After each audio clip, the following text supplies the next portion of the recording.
They're playing baseball in San Diego. The city made famous by Tony Gwynn with baseball. The Orioles come to town with red-hot bats. Can they continue the home run barrage that is on pace to set records for June? We are about to find out. The Orioles Padres next.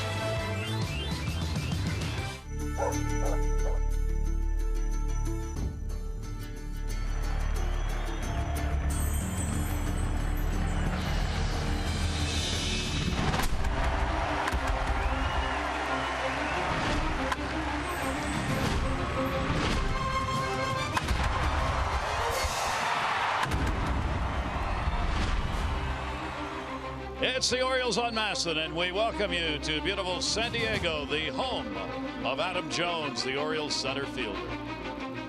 Hi, everybody. I'm Gary Thorne. Just a two-game set. These two split in Baltimore. Now they get a second chance at it on yet another gorgeous night here to play in a ballpark a little bit bigger than what the Orioles play in at home. Will that affect the home run balls tonight? We will find out. But look at the numbers the Orioles are putting up for the month of June. Absolutely record-shattering. 51 home runs, 25 games. That is tied for fourth all-time. The Major League record, Oakland has it, 55 in 29 games in 1996. Adam Jones, a big part of that, 10 home runs in the month, tied for second in the majors. There are 7 players with 5 or more home runs during the month of June. Only the 4th time in Major League history a team has had that many players with that many home runs in the month. Jim Palmer, it's been all about banging the ball out of the yard. Well, really, I mean, they got 12 stolen bases, so we know they don't steal bases. The other thing they do well, and they are up there with the league leaders in clutch hitting, runners with scoring position numbers. But, you know, I look at those numbers and I go, well, J.J. Hardy missed, what, almost 40 days?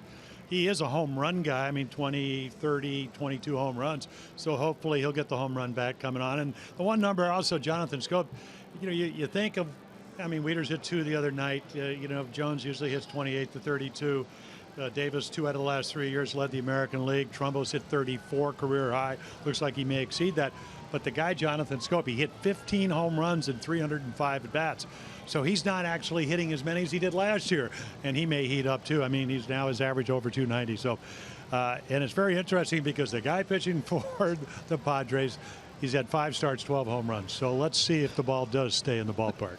That's what we're going to find out here. When we come back talking about J.J. Hardy, we're going to talk with the Orioles shortstop about mentoring younger players. Or as J.J. sometimes says, I think it's the younger players who are now mentoring me. We'll listen in just a minute.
Baseball on Masson is brought to you by Southwest. Transparency, low fares, nothing to hide.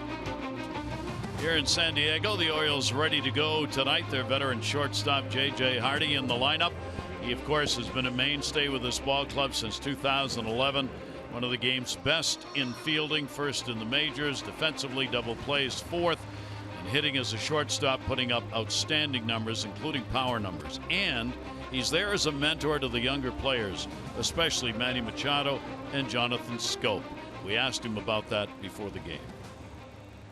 Well, I think it's just because I'm a little bit older than them, been around. I don't give them too much advice. I think I'm there for them. If they have questions, I'll answer them. Just reminding them that this game has its ups and downs, and the more level that you can be throughout 162 games, the better off you're going to be. So there's not a whole lot of advice that I talk to them about, other than maybe they watch the way I go about my business. They certainly do that. Do they come to you often? Not as much anymore. I think early on, yeah, but they're starting to get an idea of what they're doing out here, and I don't think they need my help anymore. So it's heck, I'm going to start going to those guys and figure out how they're doing what they're doing. But it's fun to watch them every night. You do that. Talk a bit about what you see in Jonathan Schoop at second base. Well, defensively, I mean, he just makes every play that he's supposed to, and he's even making a lot of plays that he's not supposed to. Those balls up the middle that he's turning and throwing with really all arm strength. It's pretty impressive watching him grow as a player. Offensively, same thing. I mean, it's amazing watching him not swing at sliders in the dirt as much anymore. Has a much better plan at the plate, and you're seeing it. I mean, he's got as much power as anybody in the game, and he's really learning how to hit. JJ, you had a chance to see Manny both short and third. Do you see any differences there?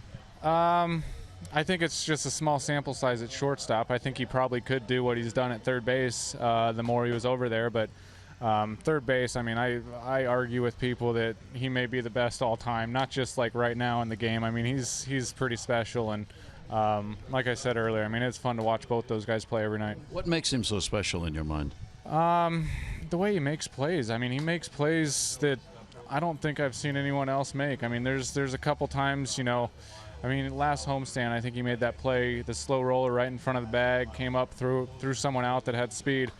I remember thinking to myself, nobody else in the game makes that play. And I mean, he's playing back on that, so it's like as hard as a play can be, and he makes it look easy. So, and he does that several times a week, so that's what it is. Last question: how tough was it for you to sit out and watch baseball? It was a long 7 weeks. It was a really long 7 weeks. It was hard because, I worked really hard this off season as my body was feeling as good as it's felt since probably high school. And then you just get a freak accident, you hit a ball off your foot and happen to break a bone. So sitting around for 7 weeks and waiting to get back was tough. Yeah, he just settles everything down. I think, we always talk about how the game speeds up. Well, he slows it down. Jonathan Schoop saying today, he said, listen, he's so happy we're winning. And he said, you go for 4 now, and it's a team game. And I think JJ brings that to the table. I mean, he's so steady. And like I said in the opening, he hadn't yet to hit some home runs. I mean, the irony is his 2 home runs in Boston around the pesky pole. And he never hits home runs to right field. We'll see what he does here at Petco. Our BGE home game time temperature with clear skies is a very cool 73 degrees, and I mean on the nice side. Our BGE home, Baltimore's home team for heating, cooling, plumbing, and electrical. Why would you call anyone else? Let's take a look at the starting lineup for the Orioles, brought to you by Southwest. Transparency, low fares, nothing to hide. Jones, Schoop, and Machado, Davis, Trumbo, and Wieters. Hardy, Kim, Jimenez with the pitcher hitting. Jonathan Schoop's got a 9-game streak coming in. So take a look at Eric Johnson. It's kind of interesting that both of these pitchers back-to-back starts against these teams. So Johnson, you can see a lot of fastballs. I thought he threw harder than he does. He's around 88 to 89, working on maybe a little bit more of a slider. Darren Ballsy, the pitching coach, saying, hey, he's got to sink the ball, got to keep it down, and the home runs tell you that. I mean, right there, look at the fly ball. 60% of the balls in the air, what do the Orioles do? They hit fly balls that go a long way. Yeah, he is working on a sinker again, which he hasn't used in 2 years. They want to employ it in this game, but obviously he's going to have a feel for that in order to do it. Adam Jones leading it on for the Orioles. He's got an 8-game hit streak coming in. He went 2 for 3 against Johnson in the game in Baltimore. That's deep to right field. That's back at the wall. And goodbye, home run. Well, that question gets answered in a hurry. On the second pitch of the game, Adam Jones comes home to San Diego yet one more time with the bat on fire, and the Orioles have the lead. Well, that's the 11th home run in the month of June. And not only the home runs, but the batting average 4 for 4 on Sunday. Because what did he say? You like my bunt? So again, just hitting on all cylinders. And again, we saw Johnson, who doesn't throw particularly hard, gets a ball up in the zone and it becomes hittable. That's a long way out. This is a fairly big ballpark when you go power alley to power alley. Broken bat pop up by Jonathan Scope. Second baseman going back. Schrumpf is there to put it away. Well, I guess we said we're going to see if the home runs continue. Yeah, this ball looks like it's up and away, but it's pretty much down the middle. I mean, it's elevated, and again, the Kemp's going to run out of a room here. They did bring the fences in right center a couple of years ago, left field this year. So again, used to be what, about almost 400 feet to the power alley, so it's now around 391. And that ball got out by about 7-8 feet.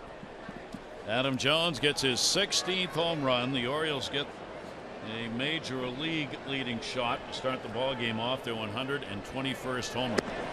And right away Johnson realizes I better find a way to use that sinker if I can throw it. Well, they got Scope this past week. Yeah, he got the Scope out on a breaking ball. Manny Machado will go the other way foul. And you know, I found, at least when you struggle a little bit with home runs, is you take a look at their defense. Dickerson just called up, Melvin Upton Jr., Kemp, Solarte, Ramirez, Schimp, and Myers, and then Bethancourt, along with Derek Norris does the catching for the Padres. Breaking ball is going to be up high. All these hit streaks the Orioles have tell you how hot they have been. Jones now at 9, Scopes at 9, Manny Machado's at 7. Manny's going to be at 8 as that one goes through. And there's something else Buck Showalter talked about before the game, and he always comes out to look at a ballpark he hasn't seen a lot of. Buck said this infield is really fast. So the defense of the Orioles, he wants played back a little bit, and ground balls are going to get through in a hurry. Yeah, it's kind of interesting because they almost score a half a run more when they're on the road. And again, this, you know, it's not a simple ground ball because it's back up the middle, but you can see how firm the infield is. And he will take it, so he's got an 8-game hit streak. And here's Chris Davis. Davis, a 1 for 8 with an RBI in the 2-game set played in Baltimore, and it's there for a strike. Yeah, when the Padres came to Baltimore, that was during Manny Machado's suspension. Yeah, that was Manny's first at bat against San Diego this season. Shift is on against Chris. He'll go into the shift this time. Schrumpf has it. We'll go to third one, and they get the double play.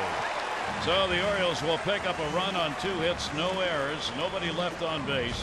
For Adam Jones, his 16th home run of the season, as the Orioles try and extend a 5-game win streak. They get the early lead.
12 for 21 with 3 home runs in this ballpark. And the Orioles have the 1-0 lead. Let's take a look at the lineup for the San Diego Padres. Upton, Myers, and Kemp, Solarte, Dickerson, Bethancourt, Ramirez, Schumpf, and Johnson pitcher hitting. Solarte right now with a 4-game hit streak. And they'll face Ubaldo Jimenez. So a lot of fastballs, and it seems to me that when he gets that pitch over, he's able to use his other pitchers. The breaking balls, a little bit of a curveball, and a little bit of a slider, and then the splitter. So high ERA, yet to win on the road, which obviously Orioles need him to pitch well. They're 14 and 17 coming in, and can you get ahead, and then can you pitch out of the zone? And that's pretty much what he did in his last start against the Padres. Both of these pitchers matching up again in this game as they did in Baltimore. Taking for a strike, Upton at the plate. Upton had a 2 for 9 against the Orioles in the split in Baltimore. Got pretty good speed. He is 5 for 17 lifetime off of Ubaldo. And the pitch will be taken down low for a ball. If you look defensively, you can already see what we were talking about with the fast infield. If you look at Hardy at shortstop and Scope at second, they have both moved right on the corner of the outfield grass to center. Adam Jones says, see you later. Way back. Goodbye, home run. Up under the batter's eye board. Upton gets it. And this ball game is tied. Both leadoff batters with home runs for their respective teams. And both of the pitchers get behind the leadoff hitters. Upton. And again, this ball is crunched. Down and in. The ball does not throw like he did when he came up with Colorado. So when he gets behind, it's going to be 89, 90. Pretty hittable, especially if you're in the middle of the plate, and then, boy, he just smokes it. That is his 12th home run of the season, and for Jimenez, he gives up his 9th, and the pitch will be taken away for a ball. Will Myers at the plate, very good numbers. The candidate for the All-Star game, which is going to be played here in San Diego. I'm talking to some of the folks about that. They're really excited to have the All-Star game here, obviously, and they're probably only going to get one representative. And will it be Myers or will it be Fernando Rodney, their closer, is the question. Well, Myers is having one of those All-Star months. 10 home runs, 28 RBIs. He's hit over 300 2 of the 3 months this year. It was a good breaking ball, and he does get the call.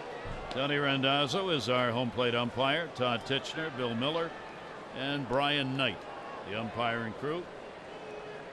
Behind the plate, Tony Randazzo pretty much straight up on the zone. Any advantage maybe slightly to the hitters, but not by much. Bill Miller's the crew chief. Whoa, fooled him on that one. Tag is put on and a strikeout on Myers. Yeah, so Baldo, he gets away with a hanging breaking ball, then throws a good one, and then goes to the splitter. Again, back-to-back starts. They saw all his pitches, but again, when you can throw your splitter, get ahead in the strike zone, and then throw it out of the strike zone, a very effective pitch. So records he out on the K. That'll bring Kemp to the plate. Kemp has tagged Jimenez over the years, hitting .341 against him with 2 home runs. Inside corner in the off-speed delivery for a strike. Kemp also had the big series against the Orioles in Baltimore. He ended up going 6 for 10 against the Orioles, and he had 4 RBIs in that 2-game set. Jimenez delivers to him with a shift on, pops it up down the line. Davis will try and get there in fair territory and runs it down. So take a look in a very big ballpark, Petco Park. Kim, Jones, Trumbo, that's the outfield. Machado, Hardy, Scope, and Davis, and then Matt Wieters doing the catching. Without the DH, of course, the Orioles will not have Alvarez available in the lineup, and he is a hot hitter for the Orioles, so that's what you lose when you're playing in a National League ballpark. Alvarez hitting .315, 6 homers, 15 RBIs in June. He's part of that group of hitters, which virtually includes everybody in the lineup. He's had a great June. Jimenez working in a hurry, which he likes to do. And the pitch is taken for a strike. Solarte up. He's got a 4-game hit streak against the Orioles, 2 for 8 in the series. Played in Baltimore. And he'll drill that one into the shift. Jonathan Scope in shallow right field will make the play, and that will do it. So the teams exchange home runs in the first inning. Upton getting his 12th of the year and his 16th career home run against the Orioles to tie it.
$500 more for every Orioles home run hit tonight.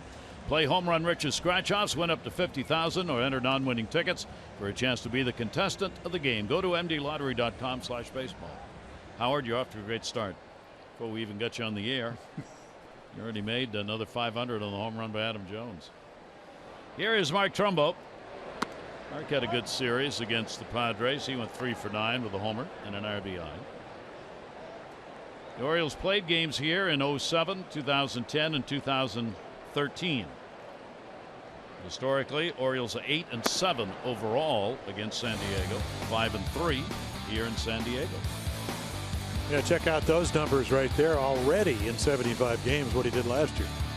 Splitting the year between the Mariners and Arizona. And Mark up the middle. He's got a base hit. He stung that. Took a hop in front of the mound, off the mound, and another one into center field. Leadoff man on. Like we told you now, what, 13 home runs, and this is now his 6th start for Eric Johnson. So I think you're pretty happy when you get a ground ball. I mean, again, a hitter's count right down the middle. Doesn't throw hard enough. You know, for years you heard about Eric Johnson being the next guy that was going to come up through the White Sox organization, International Pitcher of the Year last year. But I thought his stuff would be a little bit better. I mean, as far as velocity and movement. And so did they. In fairness, I mean, it's not been anything near. In fact, they almost skipped him in this start, but they've got injury problems, and especially in their rotation. So he's getting another start, but it was questionable whether he would be in this game. Yeah, if you're going to go behind home run hitters, you know, Matt Wieters hit, what, 2 on Saturday, so he's heating up in the month of June. You better trick him. So you better have good secondary pitches. Runner on at first. Matt Wieters shows bunt, and he's done it before. It's not going to cause Ramirez to move, though. I can't believe that. Ramirez is actually looking at Matt. Yeah, and going. Was he looking at Matt? Yeah. Going, go ahead and bunt. Well, the dugout's to the left. He was looking at home plate. He was looking right at Matt Wieters and going, go ahead, bunt. Matt doesn't. Puts it up in the air to left field. Dickerson, playing in just his 2nd game in left, will make the catch, and Wieters is retired. Take a look at our Jeep inside the numbers. So there you go. And again, you know, Tehran, very good pitcher, and then Scherzer went over $200 million. So that's kind of a startling number. And then you have a youngster coming to the big leagues pretty much for the And it came up a little bit last year over the couple of years, but I mean, this is first full year in the major leagues, getting lit up. 26 years old. Pitch will be taken for a strike. J.J. Hardy, 2 for 9 against San Diego this year, 248 on the year. With the White Sox, he had an 0 for 2 mark. He's 0 for 3 since coming to San Diego. His ERA 9.8 since joining the Padres. Overall 8.5.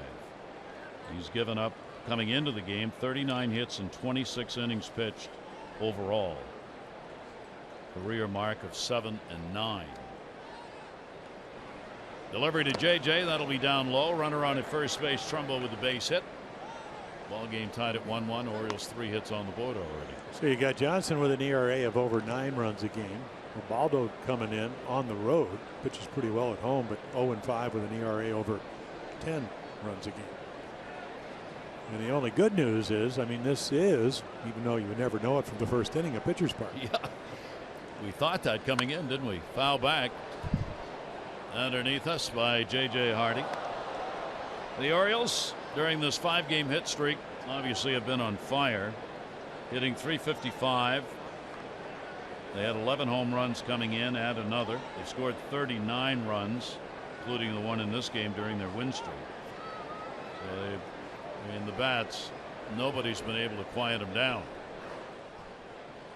Not a big lead at first for Trumbo. Hardy will take the pitch away, and Johnson will take the count. 3 balls, 2 strikes. That's the thing Jim was talking about. He's got to be able to trick them. The thing he's not going to be able to do is to get the Orioles swinging bad pitches, because they just don't do that very much. Yeah, they've been much better. I think they're getting kind of the mentality, if I don't do it, I'll take the walk and let the guy behind me. Hardy puts that one up in the air to center field. Upton going back. Upton back at the wall. And goodbye. He caught it. He caught it. They got a chance for a double play. Throw to first is in time. What a play by Upton. Only his second start in center field. He went back to the wall, reached over it, and hauled back a home run.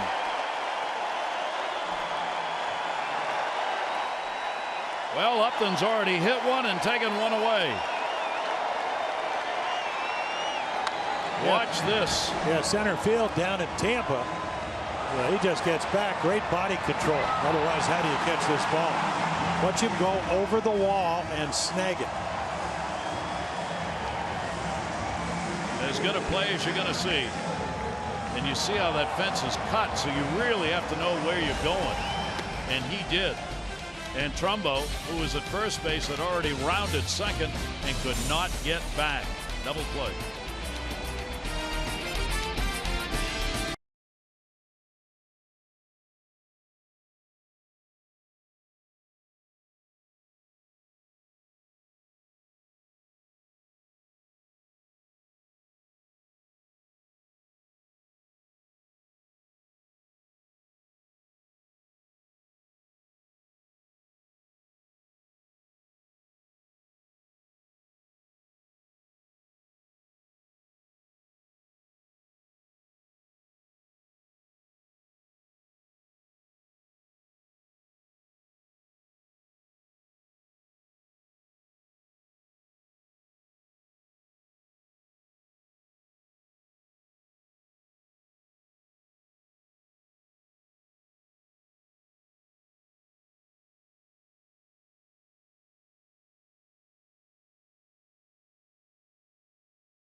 Here is Alec Dickerson against Jimenez, who will take the pitch up and in.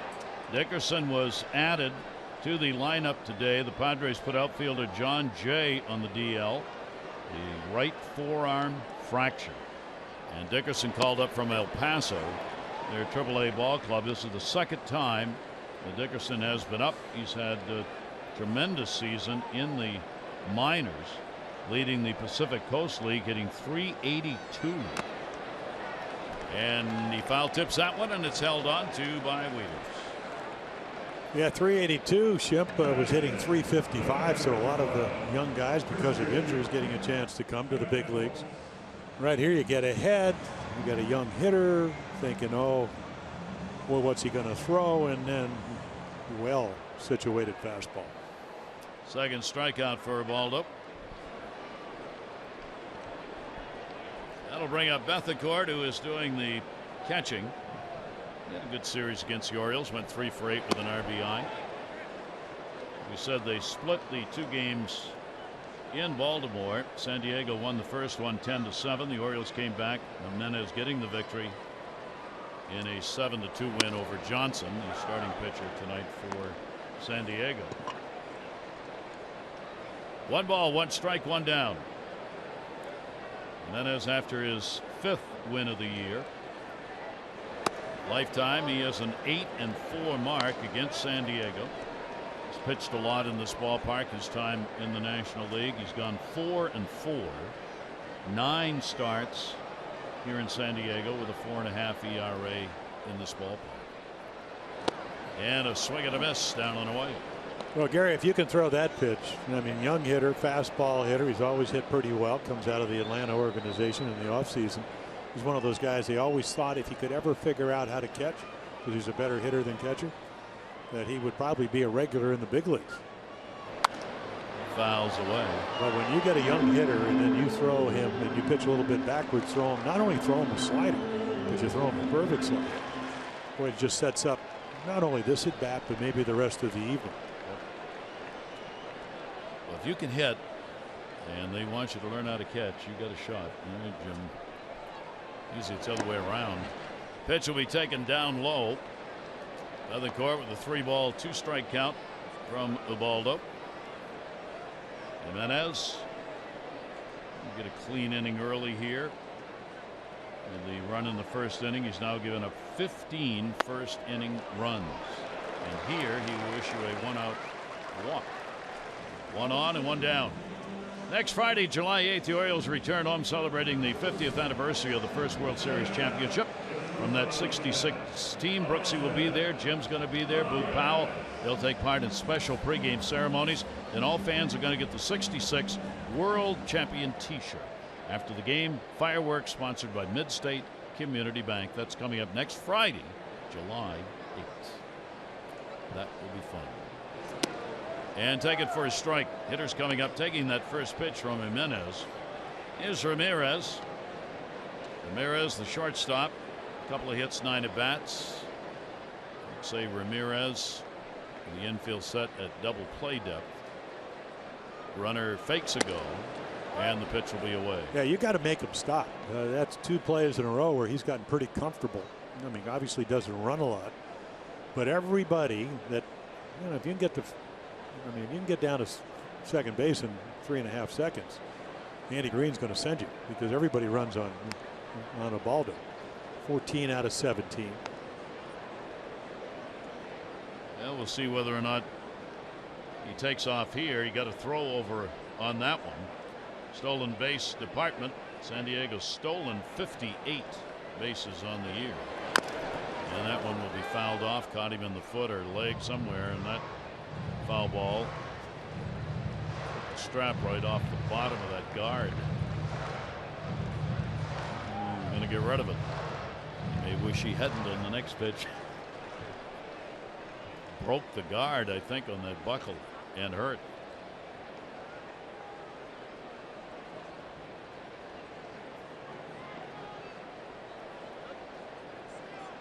Upton leads this team with 17 stolen bases on the season.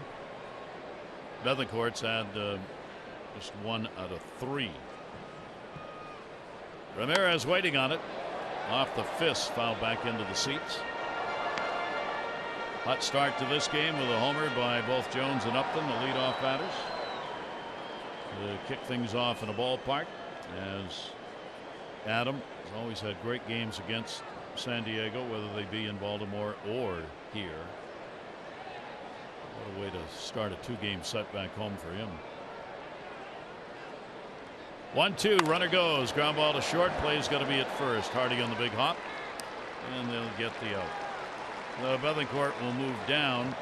Ramirez grounds out 2 away. He's had the shift on at double play depth. Already got the big hop. Shrimp coming up. He had an 0 for 5 in the games played in Baltimore. He came up from El Paso too on the 14th of this month. It was his first call up to the major leagues and debuted that same day at third base. Menez delivers to him, and the pitch will be taken away. Yeah, I don't know if you can have any better numbers. I mean, what, 51 games, you scored 36 runs, drove in 48, 15 home runs, 17 doubles, and he was hitting .355. Not bad. No. That'll get you to the major leagues at some point, and sooner than later in the case of the injured Padres. Of course, El Paso, good elevation, so the ball may be kind of like Albuquerque. Swing and a miss on an 84-mile-an-hour pitch. Fooled him, kept it down and away. And a 1-ball, 1-strike count. He went to Louisiana State University. He's the MVP of the Valley League Championship Series out of New Orleans, Louisiana. 27 years old. 2-ball, 1-strike count. The other thing Ubaldo's always battling is that pitch count. Trying to be efficient. As he, when runners get on, really slows it down. Well, you got to be very careful here with the pitcher on deck. And so again, this is almost, and I think this is National League ball. We always talk about the difference. Who are you going to pitch to? I just don't think. I mean, you ideally would love to have the pitcher lead off the next inning. Makes it a little bit easier. Second time through the order. Part of their lineup. But do you really pitch to this guy? I don't think so. No. 3-ball, 1-strike pitch. Runner at second base. Ground ball is going to go too short. Hardy's got it and just gets it there in time. So they will be a pitcher leading off. No runs, no hits, no errors, and 1 left on base. It'll be Kim, Jimenez, and Jones for the Orioles.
PNC for the achiever in you. Well, congratulations to Chance Cisco. Talk about a big league name. That's Chance. Come on, that's perfect. So again, having another really good year, working on the defense because that's one of the barometers if you're going to catch in the big leagues.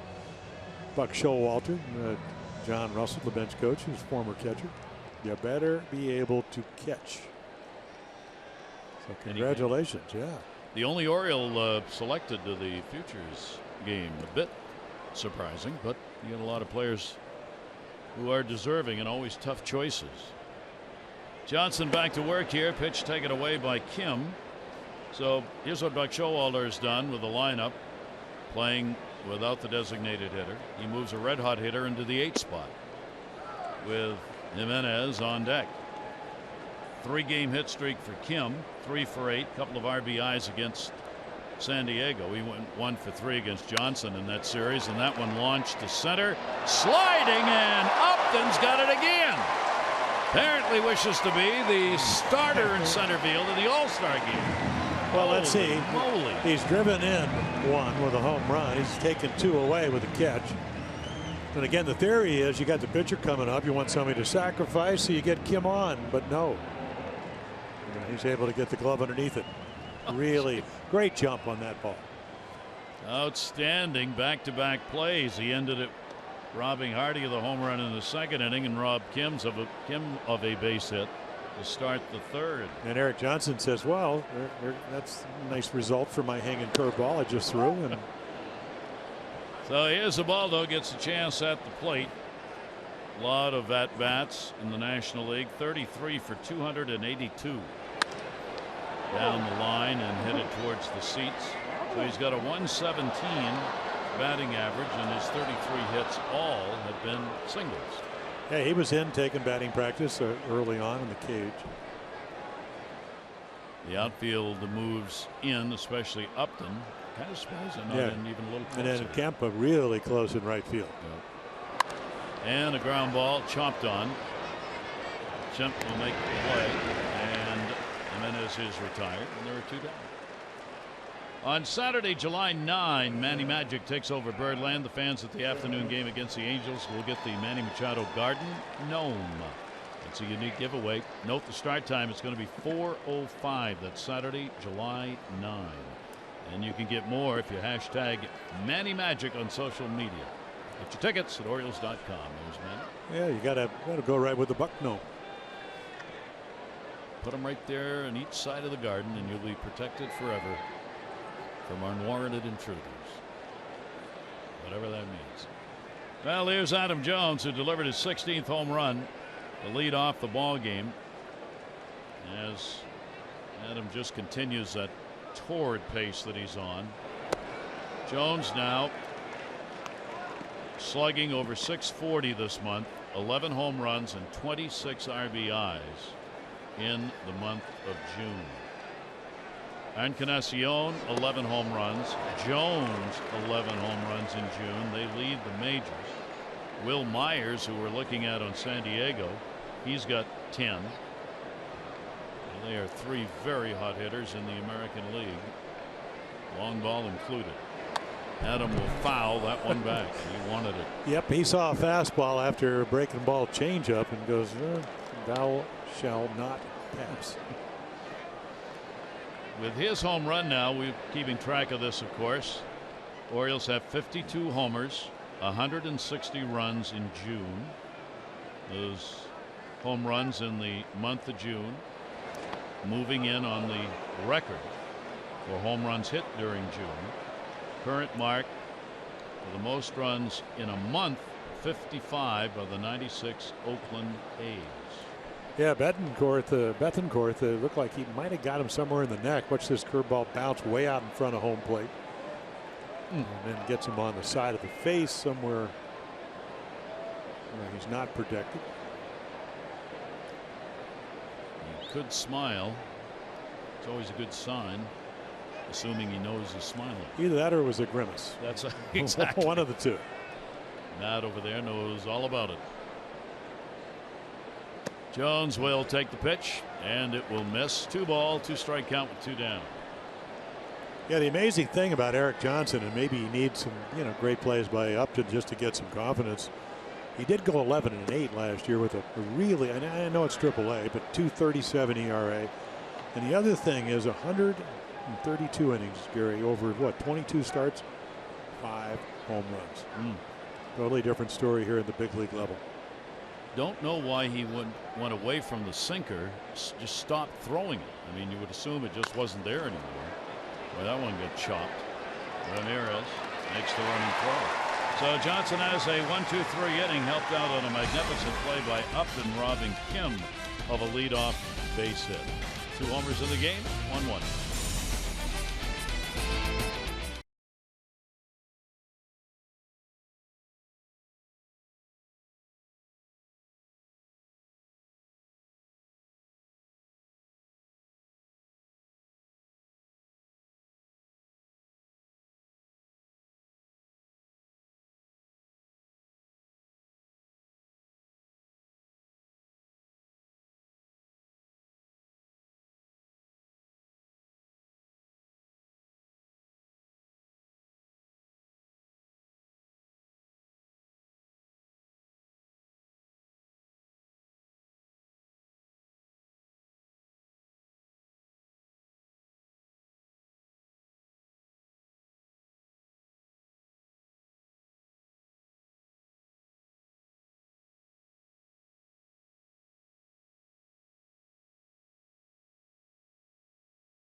For the next 6 weeks, it'll be all about the schedule for the Orioles. 16-19, 29-41 on the road.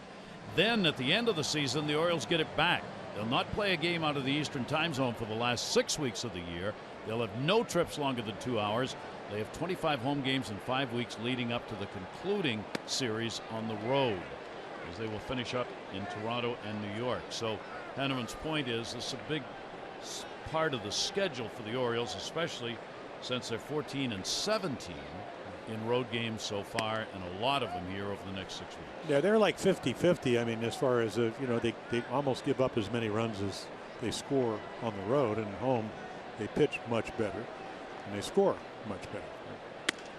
Opposing pitcher at the plate, Eric Johnson, and the opportunity against the Orioles in that ball game. He's 0 for 3 on the year in plate appearances.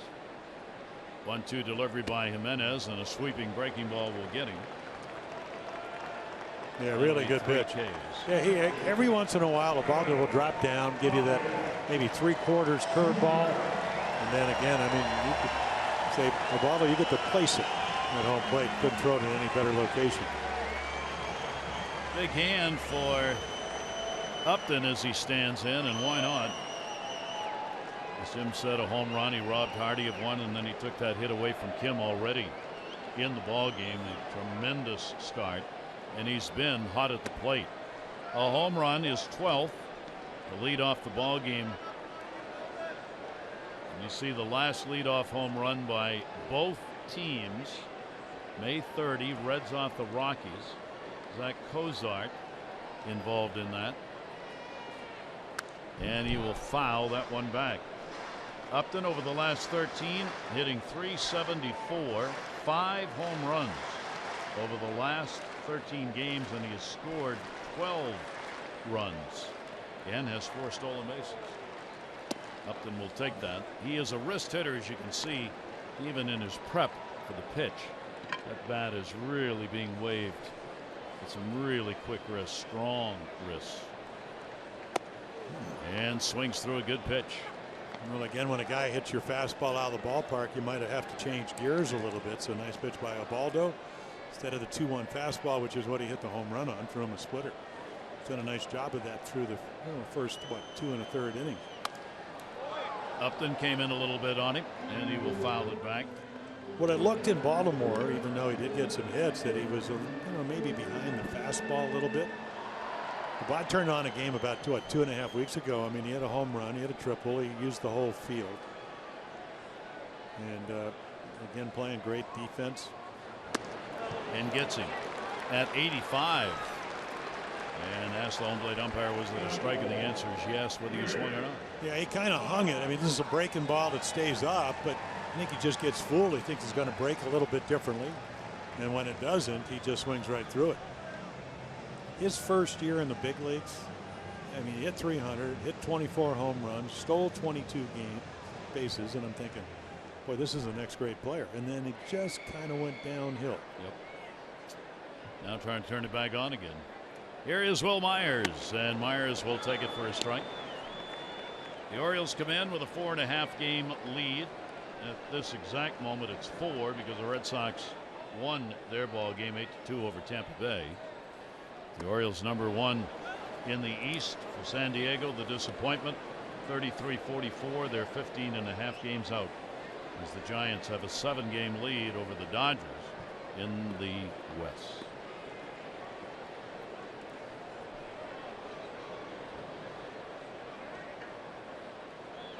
The ball already and the 1-1 delivery, and Myers will take it. It's right there. Yeah, he's doing a real nice job with Matt Wieters of pitching backwards. They're looking fastball. They're getting breaking balls, and they're not perfect one, even though he's thrown some good ones. And Myers wasn't looking for the slider. We've seen those 84, 85 mile an hour pitches right down the middle of the plate, and the hitters are frozen on them. Well, the scouting report on Ubaldo, and they did see him in Baltimore, and he threw a lot of fastballs, is that he's going to throw maybe 60 to 62% fastballs. So that number a little bit lower so far tonight. That one's going to miss down low. For Myers, he comes in with 17 home runs. That's 8th in the National League. He's up there among the leaders in runs, 9th in runs scored, leading the Padres in that department. Home batting average, .337, the best on the Padres. 3-2 delivery to him, and he will draw the walk. So a couple of strikeouts and a walk here in the 3rd inning will keep it alive for the #3 hitter, Kemp. Kemp popped out his first time up. He's now 12 for 24 lifetime against the Orioles. .500 hitter against the O's. And he does have that hot bat with the 4-game hit streak underway coming into this 2-game set. Tomorrow's going to be a day game and an early one at that. Gallardo will go against Friedrich. We will have it for you on Masson with the pregame show at 3 o'clock for O's Extra, and the first pitch scheduled for 3:40. 2 down, runner on at first base, game tied at 1. That one slipping out, ends up high, didn't do anything. Yeah, all you got to do is watch Matt Kemp hit, and you know he's got plenty of power. You know, maybe not exactly the same hitter when he was with the Dodgers. I mean, you go back to 2011. I mean, he hit 39 home runs, but did hurt his front shoulder. But he's got plenty of pop. Runner goes, throw down, good one, not in time. Well, everybody against Ubaldo becomes a potential stolen base. And they have averaged in the month of June 5.5 runs a game. And for Andy Green and his Padres, this is a big part of it. If you have a guy that takes a long time to get the ball, you can see Wieters gets it quickly. Not a bad throw. But again, Myers in there easily, left hand before the tag of Scope. So he gets a stolen base, leading the ball club with 11. And he's in scoring position now. For a guy that's hitting .343 with runners in scoring position. Up among the leaders in the National League in that category. And the pitch will be taken up high. The San Diego's offense, and it is surprising, you wouldn't expect it. They are 5th in the majors coming into today's play with runs scored in June. The Orioles had 159 in June, first. San Diego 132. That ball's going to go to left field. Orioles playing very deep. Myers did not know how many outs there were, and he stopped between second and third as that ball fell in front of Kim. Was looking in like, I thought I was going to have to throw to the plate. He should have. That's a mental miscue, and you see Myers unhappy. Yeah, a little hanging slider, and you can see him. He's going to hesitate right here for wide, 2 outs. So again, Kim does not throw well. He's playing deep. So the Orioles get a huge break. But that should have been a run. Yeah, you're going on contact with 2 outs, and you score easily. And if Kim doesn't hit the cutoff man, Kemp a good chance of getting into scoring position. Play that really changes the ball game right there. So Solarte up, grounded out his first time up. Orioles have the shift on. They will keep Machado in fairly close, though. Obviously, you got to take the bunt away here. If you had any idea, even if he's a cleanup batter, about putting the ball down, you get that run in from third base. 2 down, 1-0 count. And Solarte hit a ball very sharply, but hit it into right field to Scope, playing the shift. That's going to be on the inside corner for a strike. Now the Orioles know all about him. Obviously, they saw him in Baltimore just last week, but he did come up in the Yankees organization. Played pretty much part of a whole year for him. Hitting .297 in these situations. Good number. Foul that one back. Boy, you got a full cut on that one. And a 1-ball, 2-strike count. Jimenez trying to work his way through this one. Ubaldo comes in tied for second in walks surrendered in the league, third high in runs surrendered. First and third with 2 down. Solarte waiting on it, and a ground ball again. That's Hardy, who's going to come over and cut it off and make the play. How about that? The second baseman so deep, ball was never going to get there in time. So that miscue on not knowing the number of outs probably cost San Diego a run.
Baseball is brought to you by the RAV4 Hybrid, all-wheel drive and unexpected performance. Visit buyatoyota.com. Here in San Diego, Gary Thorne and Jim Palmer. The very weather you would expect to have in San Diego. Just a gorgeous day and evening. Ball game tied at 1. Each team's leadoff batter, Jones and Upton, deliver the home runs. For Ubaldo Jimenez, a walk and 4 strikeouts. Eric Johnson has just had the ball put in play by every hitter. And the pitch taken for a strike on the inside corner. Yeah, Jonathan Scope's so red hot, and of course he swung at a pitcher's pitch, slider, which Johnson doesn't throw over. There's another one. He hangs it. Good catch by a fan. For Scope, he's hitting .474, 6 extra base hits and 13 runs during his 9-game hit streak. In this ball game, a pop out. 0-2 delivery to him down the line. That will be foul. Talking with Glenn Hoffman, coach third base for the Padres, about the ballpark, how it's playing. He said it's a big yard and it plays big. And he said sometimes summer nights in particular, when they get that moist air moving in, there's Glenn, you can see balls just die. That's a base hit the other way. He went upstairs to get it. Kemp going over, going to go for 2. Throw to second base. Gets away. It'll be a double. Backed up by the left fielder Dickerson finally. And Jonathan Scope's got a 10-game hit streak. Well, that's what we've been talking about. You know, you pitch him away, he'll hit the ball that way. And we've seen him hit home runs, Camden Yards to right field. It's a ground ball, but nobody's playing there. Great two-strike approach. And Kemp will get to it very quickly. And Jonathan knows. See, the play's in front of you. You can see Ramirez, he doesn't even catch it, but you know how quickly you have to run. So he kind of motors down there for a leadoff double. So the Orioles, chance to get the lead back. They're tied at 1-1. That's the fourth hit on the board for the O's, 2 for the Padres. Manny Machado a base hit. Off-speed breaking ball he leaned into but decided not. Manny now has an 8-game hit streak with a single he picked up in his first at-bat. Yeah, we'll see. It'd be interesting to see his approach. You know, the ability to hit the ball out of the ballpark.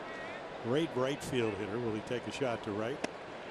Manny hitting .302 with runners in scoring position for the Orioles to continue third in the American League overall as a team in these situations.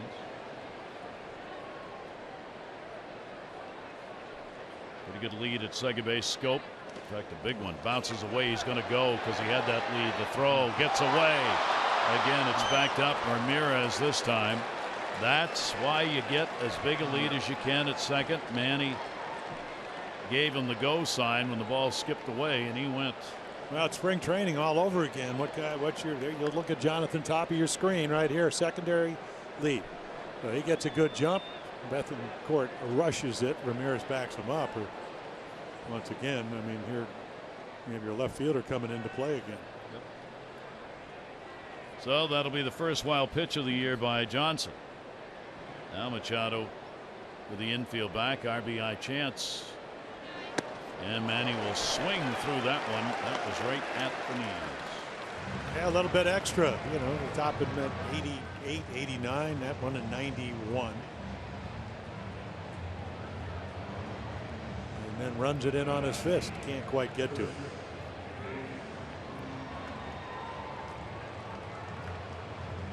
So the opportunity goes to Chris Davis. Crush stands in, hit into a double play his first time up. 0 for 3 against Johnson. The shift is on, but they've got to hold Solarte at third base in. You can't give that bunt away with a runner at third here and one down. Yeah, he'd like the same ball he hit for the double play. That did a RBI. Of course, he certainly would take more than that. 1-0 deliveries in the air to left field. Runner will tag. Dickerson back, shy of the warning track. Scope will tag and score, and Chris Davis has got himself an RBI, and the Orioles have a 2-1 lead. Yeah, the Orioles have played solid baseball. You know, get the break on the curveball that goes back for the wild pitch after the leadoff double. Well, Myers stops on a 2-out base hit. They don't score, otherwise the game would be tied. And the Orioles take a 1-run lead. It's going to be the 51st RBI for Chris Davis, who continues to show why a batting average does not necessarily define how much you give to a team. Chris is now tied for 10th in the league in runs batted in. Mike Trumbo, he had a base hit his first time up. 2 down now, bases empty, 1-0 delivery. Ramirez on the hop. Long throw off the bag and bounces away, and he's going to go to second base.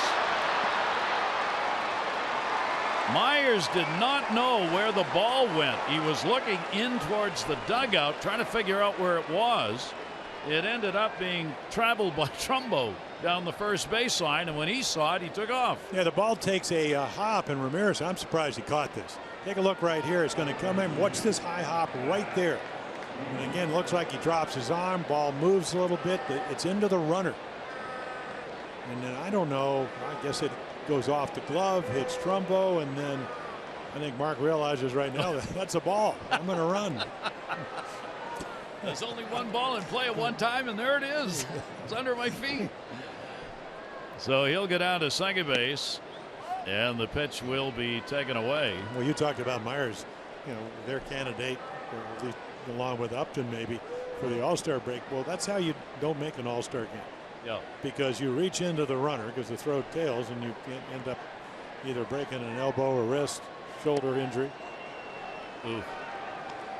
So the Orioles get another chance. They've got to run in on a sac fly. Oh, a chance to pick up another. Wieters fly down his first time up. There are 2 down. Was that scored a base hit and an error? Or there is an error.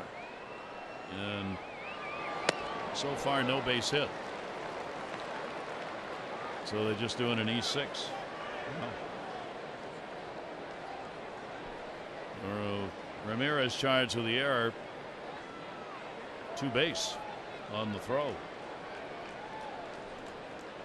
Matt Wieters with a 1-ball 2-strike count. Runner at second base, 2 away. Johnson's delivery slowly hit into foul territory as he was way out in front, so Matt one-armed that one, trying to get the bat on it, and did, but couldn't keep it in play. Now we've seen Matt, especially from the left side of the plate, really be able to make contact with 2 strikes. Threw a couple of kind of running fastballs and then came back with a changeup.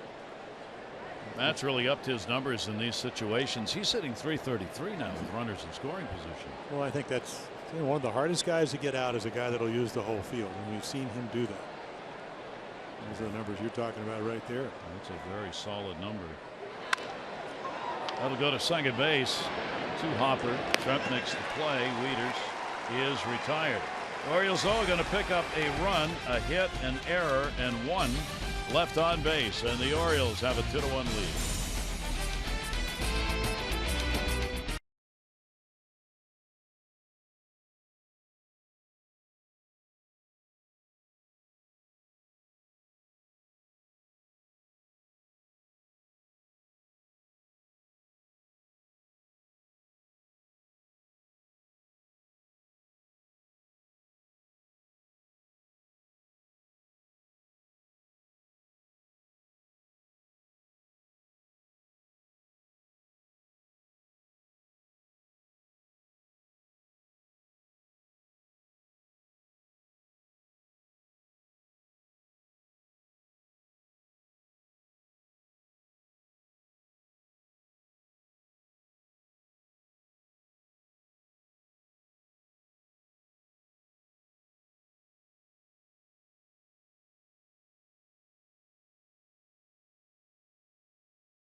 Automotive schedule.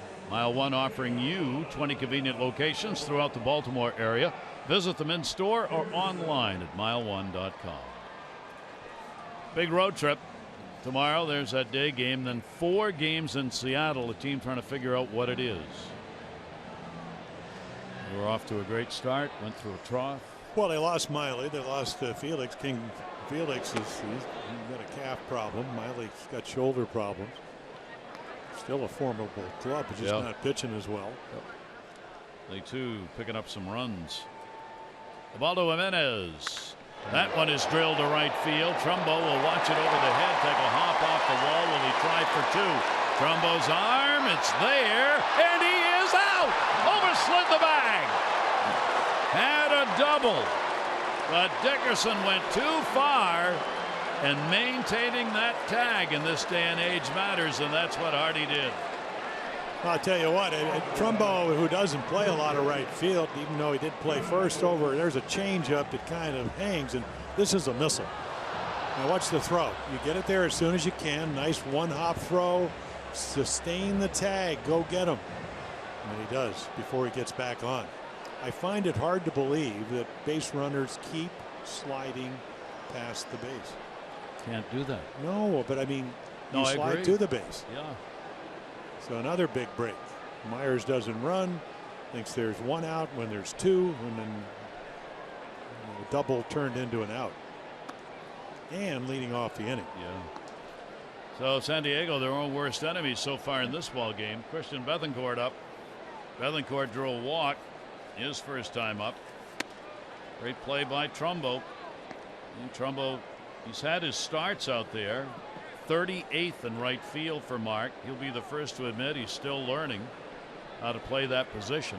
And Hardy knows how to play his and put that tag on and got him.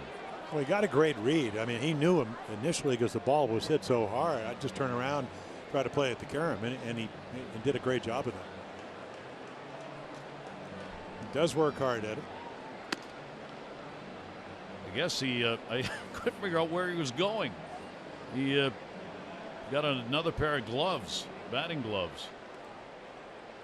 I was going to say he didn't raise his hand, so clearly I wasn't where he was going. 1 ball, 1 strike delivery on the way. Ground ball up the middle. Those gloves aren't any better than the other one. Jonathan Scope makes the play. Bethancourt is retired. Let's take a look at our Jeep Inside the Numbers. There's a lot of votes. Crowd closing right in there. On, yeah, 3 million. And how about Jackie Bradley Jr. and Mookie Betts and Mark Trumbo? Yeah. Well, he's a universal favorite. Andy Green, who was coaching with the Diamondbacks when Mark was traded over there, he said, "Boy, my type of guy. Plays hard, smart." In fact, I said smart, and he said, yeah, exactly. So get online. Orioles.com/vote orange. And give some love to Trumbo, and it's deserved. That's going through Rogers Garden in Orange County in Newport Beach the other day, and somebody said, "How about the year Trumbo's having?" Because they loved him when he played with the Angels. How could you not, right? Yeah. Hardy will charge on this one, gets a hop, and will get it there in time. Ramirez is retired. So only 3 faced, no runs, a hit, no errors, and nobody left on base. 2-1 O's.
Brought to you by T-Mobile. In our Major League Notebook on the East Winds page, the Yankees were beaten by the Rangers 7-1.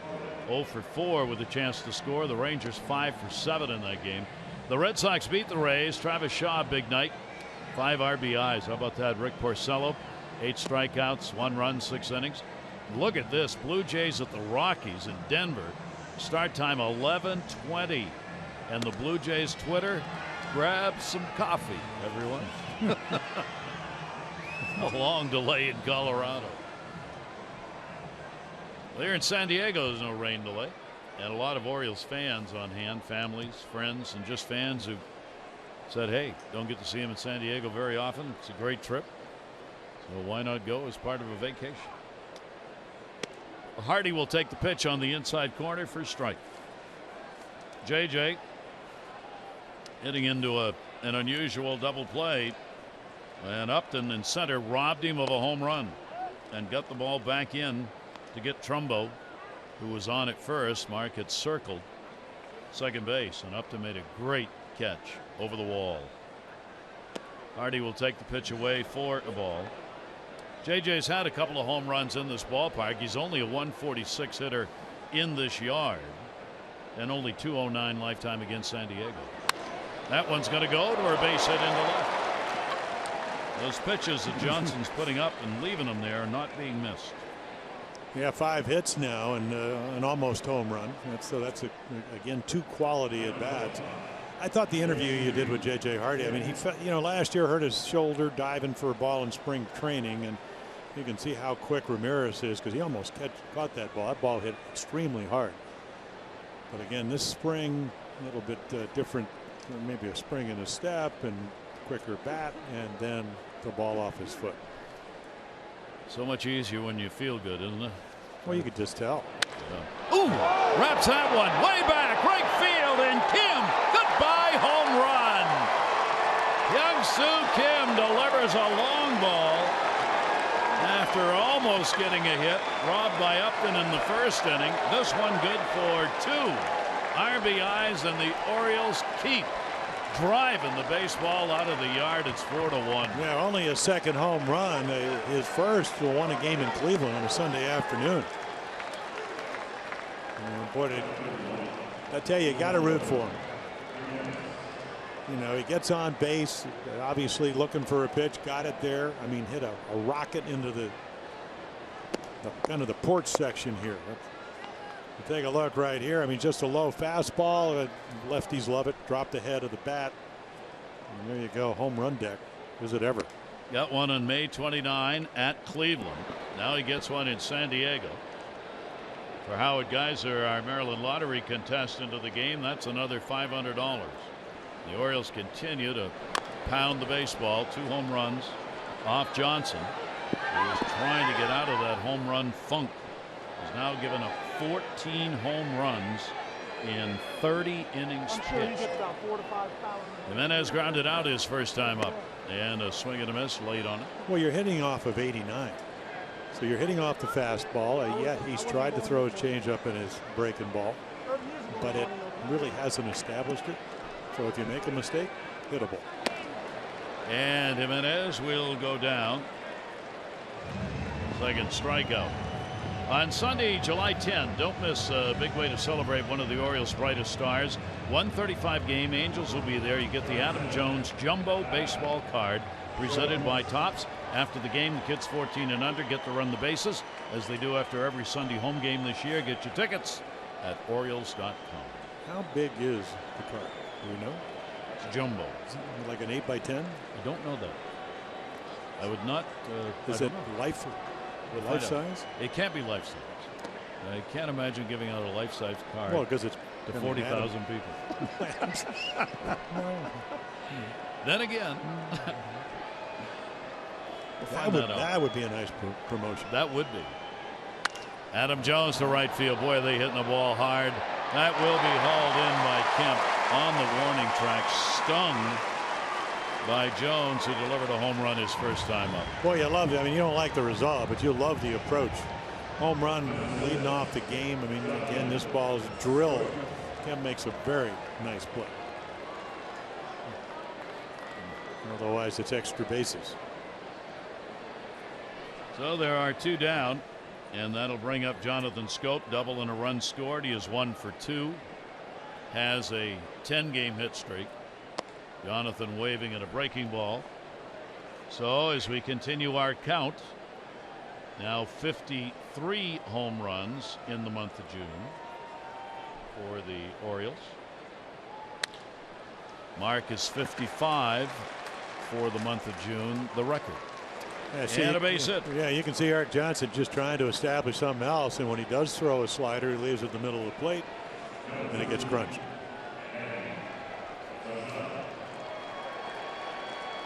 Orioles are hitting the ball out well enough. There's also the other mark, which is as you take a look at Scope, that's home runs hit in any month. The most home runs ever hit in any month. It's 58. The 87 Orioles, the 99 Seattle Mariners. And the Orioles are up to 53 here in June.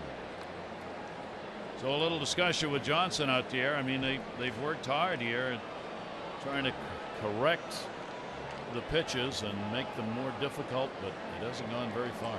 Yeah, Darren Balsey, who's really, I mean, this is his 14th year. He's been here a long time. You know, they're just trying to have him make some adjustments. I look at his windup and I just don't think he gets his front side closed. So I would imagine, especially against the righties, you see the ball pretty well. Watch his front shoulder. Never quite closes it. Manny Machado at the plate. So it's wide open. And again, I mean 2-3 inches. So, you know, you see Marco Estrada of Toronto. Just imagine if he had the same stance and he turned his front shoulder in. He's already where he needs to be. So, again, not great stuff. Probably. That's going to scoot all the way to the backstop, and Scope will go to second base. And you talked, I mean, 6 starts now, 14 home runs, and you can bet the ranch there is tension when he grips the ball. Yeah. It's just human nature. He's not getting the results. Never had to go through this. Even when he came up with the White Sox last year, pitched pretty good. I mean, International League Pitcher of the Year, and now really struggling. So the Orioles get another runner down to second base. They've got 4 runs, 7 hits. Padres a run on 3. That one down to first almost ended up going over the bag as Manny has got a base hit. Take a look at our Coons League leaderboard, brought to you by Coons.com. Over 2 million vehicles sold and counting. Yeah, it's almost like pool cue. He hit it right on the literally on the end of the bat.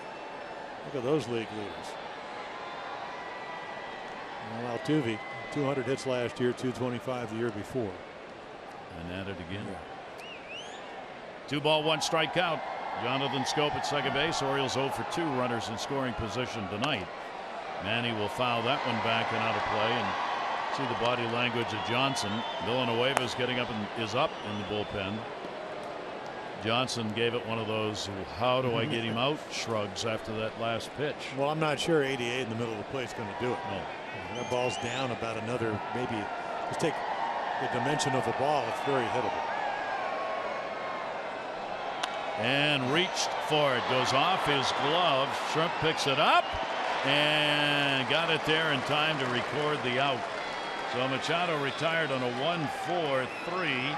The Orioles are going to pick up 2 runs on 3 hits, no errors, 1 left on base. It was Kim who delivered. And the Orioles looking at this. Hang on. But Showalter's got his video people checking. He was out. So there'll be no challenge here. So the Orioles, a couple of home runs in the ball game, once again using it to develop the lead. This time it's Kim, just his 2nd of the year, and a no-doubter.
Orioles baseball on Masson, brought to you by Southwest. Transparency, low fares, nothing to hide. And by Navy Federal, proudly serving the armed forces and their families for over 80 years. Federally insured by NCUA. Kim with a homer. Thank you. Tipping his cap. 4 runs, 7 hits, no errors, 2 left on for the Orioles, 1, 3, and 1. 3 left on by the Padres as they bat against the Baltimore Menace, who's got a walk and 4 strikeouts so far. Shrimp is grounded out, and we'll take that one inside out, the other way, foul. Yeah, as you mentioned, out of LSU, but he came through the Blue Jays organization, and while he hit home runs 20 and 23, never really hit for a high average until this year. Minor league 242 average. Yeah, minor league free agent pickup. 1-2 delivery on the way, and just missed. Thought he might have had that. Waldo was ready to have him throw it around. Home run by Upton in the first inning for San Diego. Their lone run. That one same spot, same result, and the count goes full 3-2. Well, kind of an important time through the order in the sense that they're going to pinch hit for Johnson, National League Baseball. So they need base runners and you need outs, even though it's only the 5th inning. 3-2 hit in the air to right field. Heading back on it is Trumbo. 1-0. Take a look at the month-by-month note brought to you by PNC. The numbers for the Orioles, April, May, and then June, are rather stunning in June. That's the only number you really don't like, that high ERA. And I think that's everybody's concern at some point when your starting pitching is a little bit shaky. Now, hopefully you'll get Darren O'Day back, and the starters, young starters, will settle down. Ubaldo's certainly been able to do that. The Orioles 17-8 so far this month. Pitch will be taken. Amarista is the pinch hitter, so Johnson is out of the game. Well, the starter making it through just 5 innings for San Diego. Villanueva has been up in the bullpen for a couple of innings, and he'll take the pitch for a strike. Amarista hitting 263 overall. As a pinch hitter, he is 0 for 6. He's had only 80 at bats. A couple of extra base hits, both doubles. 1-2 delivery to him, and he waves at it. Amarista's retired, and there are 2 down. A really nice pitch. So you get him some couple of extra runs, and then right there, perfect. I don't know if it's a splitter. I think he turns it over a little bit. 85, harder splitter than normal. And a lot of late movement. So 5 strikeouts tonight, all swinging. Tells me that you've been in the strike zone. So 2 down, nobody on. Here is Upton, the home run, and he is struck out. 3 for 11 against the Orioles this year, and will take the pitch up high for a ball. Melvin Upton Jr. Big night. San Diego's made some bigger mistakes that have changed the complexion of this game. A bouncer by Jimenez, scooped away by Matt Wieters. Good news on Caleb Joseph. What Showalter saying before the game, he's ready. It's just a matter of when the Orioles want to make the move. 2-0 pitch on the way, and that'll be up high, so he falls behind him 3-0. Yeah, this is when you really have to focus. Yeah, he's hit a home run off you, but the guy waiting on deck's got 10 this month. And they are looking for a way to get back into this game, and Will Myers presents that if you end up walking up to 3-0, and he did on 4. Because he remembers that his base running blunder cost him a run. And that's only 1 run. I mean, the inning still would have been live. Just don't know what's going to happen. So third walk, 2 of them have gone to Myers. Upton's got 1. Myers has got 1. And Bethancourt has got 1. Well, let's see if he can work his way through Will Myers. A walk and a strikeout.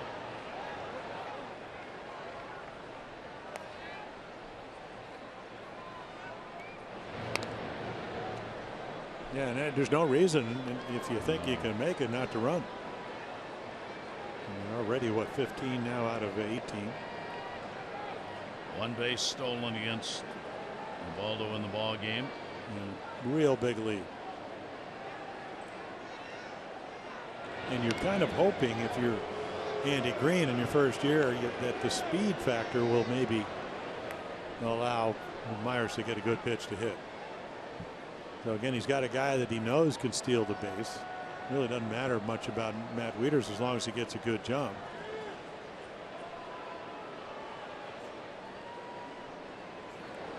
And the pitch will be taken inside. And just knowing that hopefully will be enough to bother Jimenez. See the stolen base leaders in the National League. With 17 for Upton and Villar, Marte, and Billy Hamilton. And then you got Myers not only with the home runs but 28 RBIs in the month of June. San Diego's second in stolen bases in the league. There he goes. Ball gets away. There he goes again. And that's what running can do for you. So it'll be a stolen base and an error on Wieters, allowing him to go to third. Now, ball should have been kept in the infield. So now all of a sudden any splitter or whatever that bounces. But again, he easily steals this, throws on the other side of the bag. Got to catch it. But you can see Jonathan thinking, okay, I'll catch it, have the quick tag, and by doing that allows the ball to get into center field. Well, they're going to call the error on Scope, not Wieters. Saying the ball should have been stopped. 2 down, runner at third base. And the pitch will be taken inside. 2 ball, 1 strike count. So Myers, the RBI chance here to cut into this 4-1 Oriole lead. And over the course of this season, hitters 323 off of Ubaldo. That's about 70 some points higher than the league average. The 1 delivery on the way.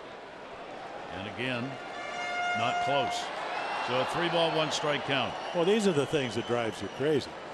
I mean, you got to manage the game. We always talk about, I mean, if, course management, if you're a golfer,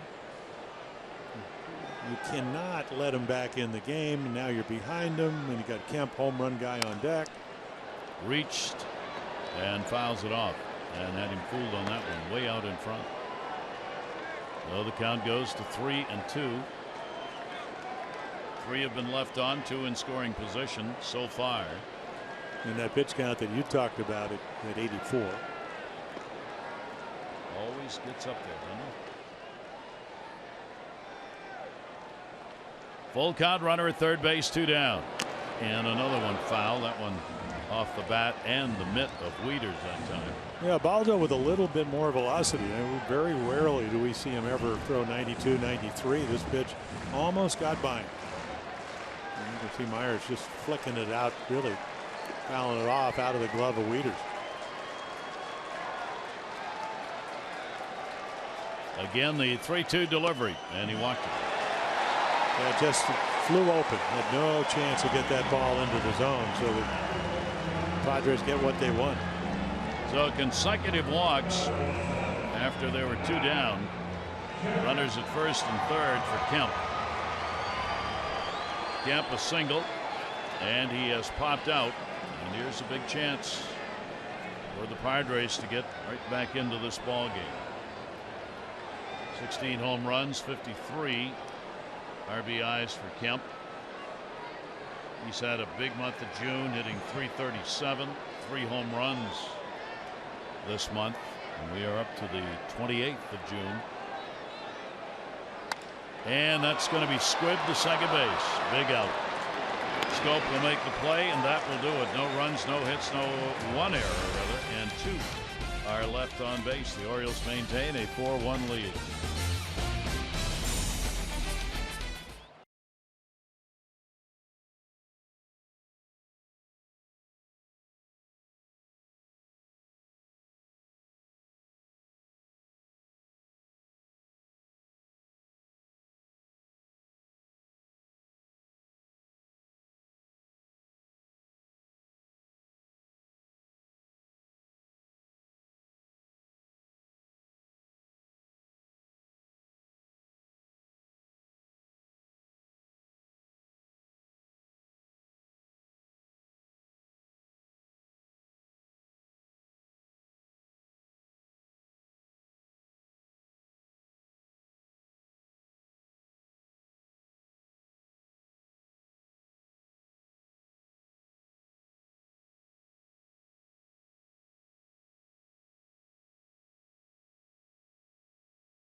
Thinking he's going to get his 3rd home run of the season.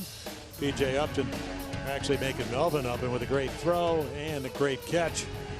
And then how about Upton again, already solo home run back in the 1st. And then Mark Trumbo quickly off the wall, snap throw. Dickerson overslides the bag, sustained tag by J.J. Hardy. Those are your Geico game highlights. 15 minutes could save you 15% or more on car insurance. Visit geico.com for a free rate quote. So Eric Johnson will not get his first win of the season. And once again hurt by the home run pitches. A couple of them. And Carlos Villanueva comes in. 4th pitch pitcher. Fastball, curveball, slider, changeup. Tops out around 88, 89 miles per hour. And Villanueva's first pitch is hit by Chris Davis to center field. At the wall, and goodbye, home run. Welcoming Villanueva into the game with a shot to center some 400 feet away. And the Orioles have their 3rd of the ball game, and Chris has got his 19th. Yeah, we almost had a casualty here at Petco because that palm tree was right in the target landing zone. Well, 1 pitch, 1 run. Wow. Just the high fly, the big fly, 19th of the year. So another game with the Oriole home runs in a ballpark where you think they might have a little more difficulty in hitting them. They do not. And Chris Davis gives the Orioles a 5-1 lead. That is the 8th hit for the Orioles in the game. For Chris, 2 RBIs in the ball game and 52 on the year. Well, there it is. Just fastball down the middle, 88. Kind of as advertised. Uppercut swing, and then the ball goes about 415 feet.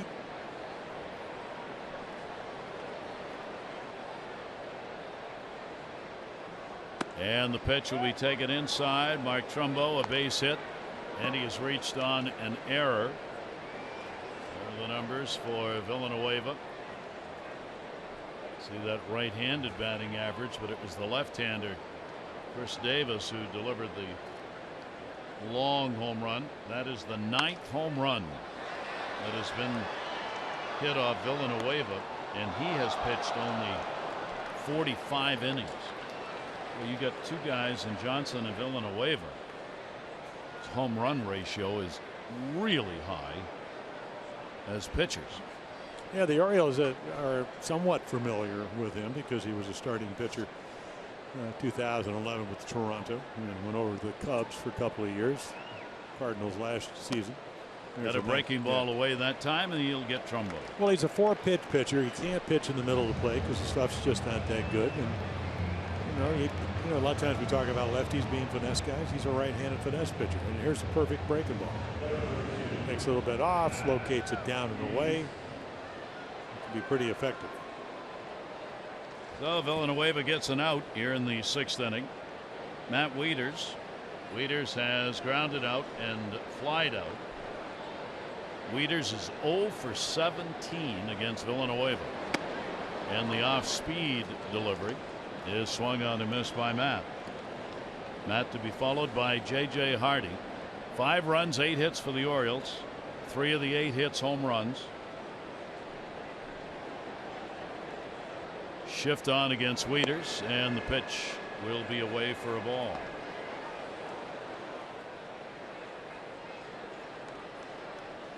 Orioles again, for the 5 runs they've put up on the board have come because of the 3 home runs. Other on a sac fly by Davis, and he goes the other way for a base hit. Just leaned into it and drives it into left field where nobody was. Yeah, the scouting reports tell you, and they've seen him. Matt was playing when Villanueva was actually pitching for Toronto, so knows he's not going to throw it by him. Waits, and he's done such a good job. Batting average getting close to 280, and then just slices it into left field. Nobody's playing there. So the Orioles have 9 hits, and here's Hardy, who's got 1 of them, and should have had 2, but for being robbed of the home run by Upton back in the 3rd inning. JJ up to 252 on the year. Hardy 9 for 18 off Villanueva, including a home run. Remember, the Orioles a lot of at bats against Villanueva. Pitches in the dirt. Good stop made. Is Bethancourt able to knock that one down.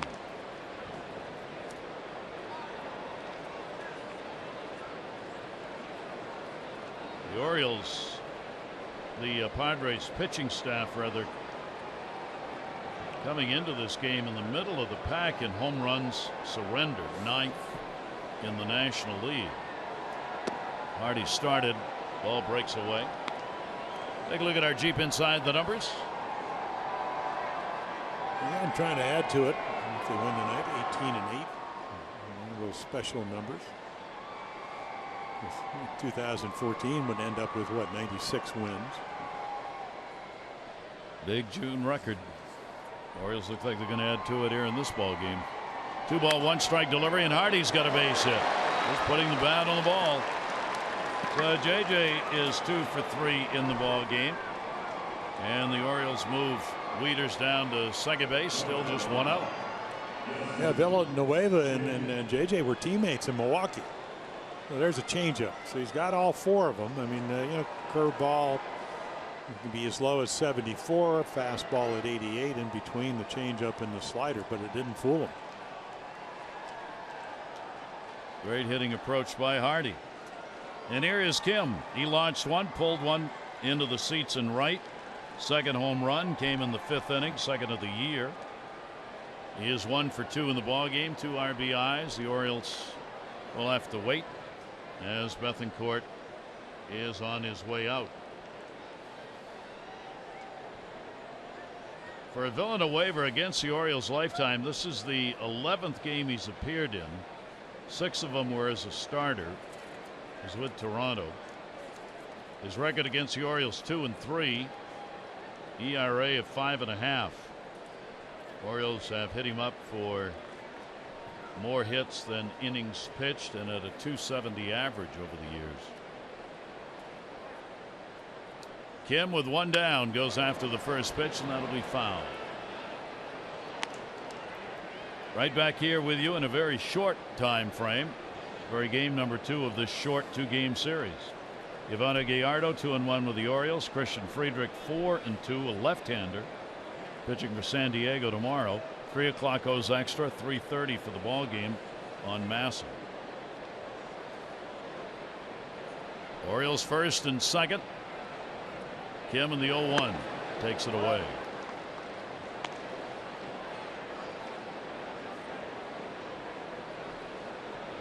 Kim now just the standard against right-handers in the lineup. Rickard and he, Reimold, work through the spots depending on lefty-righty. Villanueva's 1-1 delivery to him, and that's foul ball.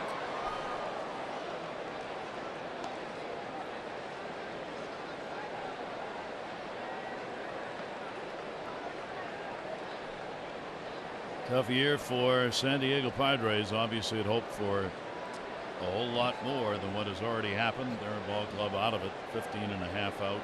Already started making player moves. 1-2 delivery on the way. That bounces. Good stop. Came right up into Bethancourt's chest protector. Yeah, they really thought, I think, last year when A.J. Preller making all the moves, you go get Kemp, you get Kimbrel, who's now pitching with the Red Sox. Straight away, a lot of your young talent that was going to be the year, and that didn't work.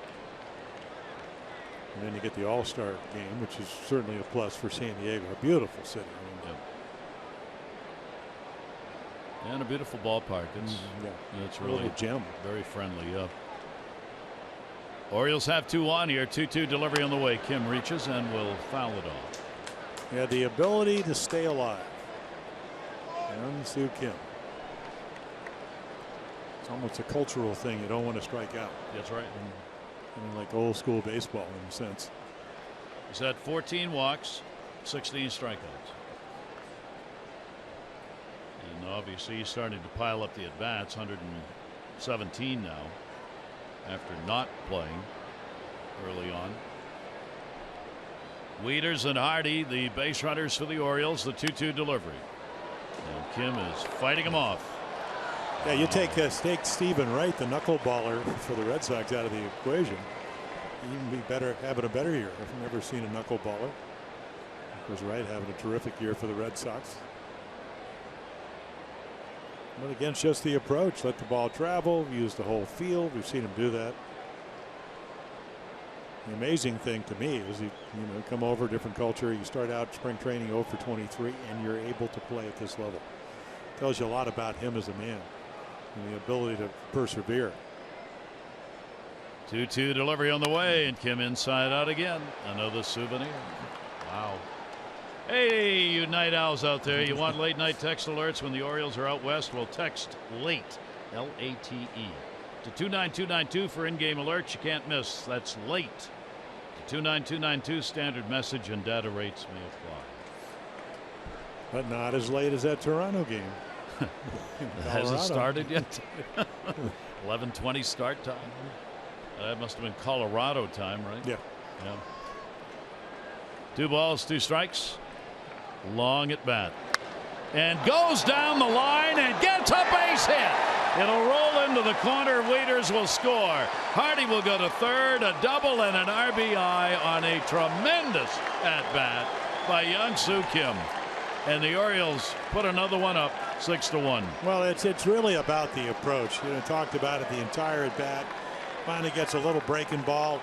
Villanueva doesn't get it where he wants to. It's just up a shade. But again, I think he's thinking left field, and he gets it and doesn't miss. Well, the Orioles now 6 runs and 11 hits. Jimenez is coming out of the ball game. He's going to have a chance, a real good chance, to win his 5th of the year and his first road game of the year. As the Orioles instead will try to pile on some more runs here as Reimold has come out to be the pinch hitter. Halsey will come out, the pitching coach, to gather the folks around the mound. Yeah, tell them who Nolan Reimold is. Yeah. Just in case they refresh their ability to remember how they want to try to get him out. For Kim, just looking here, this is the first multi-RBI game that he has had this year. He's got 3 with the home run, 2 of them, and now the double, another. So another first entered into the record book on his side. The infield is going to be drawn in. Runners on at second and third, and only 1 away. Nolan Reimold will take a breaking ball that is in there for a strike. Reimold has faced Villanueva 3 times and is 1 for 3. Obviously not a lot of pinch hit at bats for the Orioles. It's only the 3rd interleague game they played this year. They've been against San Diego. Reimold will stay off the pitch. Reimold is 1 for 3 as a pinch hitter. Yeah, I think the Orioles learned their lesson the first game when the Padres came to Baltimore. The Orioles were heads up 6-3. And then one of the rare bullpen implosions, they lost 10-7. So you want to get as many as you can. You just never ever know. Infield stays in. Nolan Reimold, check swing. Did he go? Yep. Don Tishner down at first base. 1 and 2. Yeah, really good slider right here, and this is what they're looking at, and that way out in front of home plate. So now you got to scuffle. And you got to do the Kim. It's a new kind of batting approach. Do the Kim. Just stay inside the ball. Tries to throw it by you. Shoot it to right. Villanueva's pitch will be in. No, it's there for a strike at the inside corner with it. So Villanueva gets a big strikeout. He's got 2. Yeah, a little fastball inside corner. Bethencourt right there, sitting on, or at least around the corner. I'm sure Nolan probably thought it was inside, but it appeared to be a strike. Perfect pitch. Despaigne in the bullpen with Jimenez coming out after 5. Adam Jones, 2 in scoring position for Adam. 5 for 16 on Villanueva. His 16th home run, solo shot leading off the ball game. has since grounded out and flied out. Hardy and Kim are on, and the pitch will be taken away for a ball. Lead runner JJ, who had a base hit, Kim the double, and RBI at second. So Adam a chance to do some more damage here in San Diego. Orioles up 6-1. Down to third, that'll be fouled off. 1 ball, 1 strike count. Yeah, you can see the positioning of Bobby Dickerson, the third base coach. He wants to get a good angle for the base runners, but also out of harm's way. So he's down the line. Almost back in the dugout. Almost talking to Scott Goulbot, the hitting instructor. Scott's got to be very happy with the way his team is swinging the bats. 1-1 delivery on the way. The Orioles, another one of their big numbers, 6.4 runs per game here in the month of June, and it sure looks like they're going to keep that pace up, having already put 6 up on the board, and we are in the 6th inning. But they have a 5-game winning streak coming in with 38 runs scored in those games. That's a ton of runs. 2 ball, 1 strike delivery on the way. Jones takes. It will miss. So Adam ahead on the count, 3-1. Jonathan Schoop is waiting on deck. We did not mention at the top TJ McFarland officially reinstated with the ball club today. McFarland on the trip with the Orioles out west, so obviously he was going to be put back on. Adam goes up to get one, fouls it off hard. And a 3 ball, 2 strike count. Long inning. Villanueva coming out of the bullpen. 7th batter that he's faced. He has given up 2 runs, a homer, a double, 2 singles, and a base hit here will score 2 more.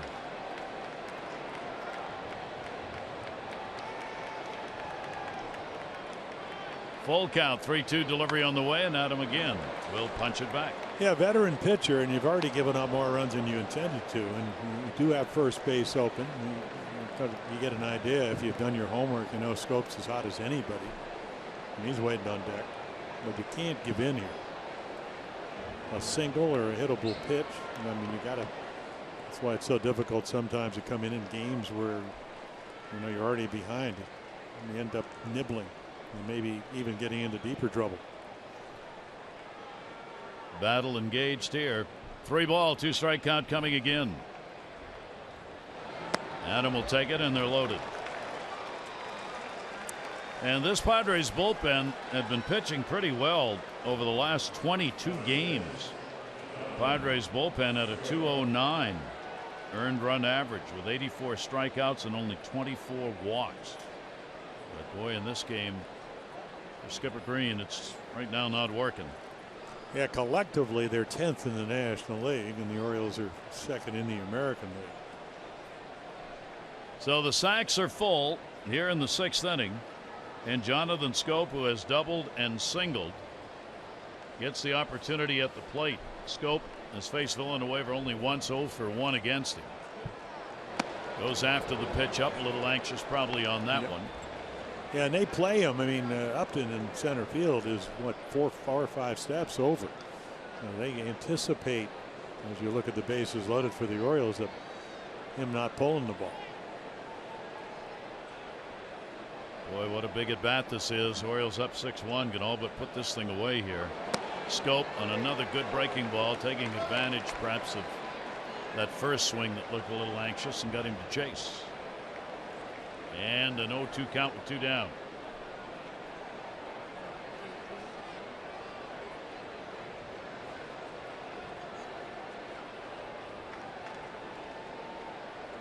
Hardy, Kim, Jones on the bases. 8th batter to hit.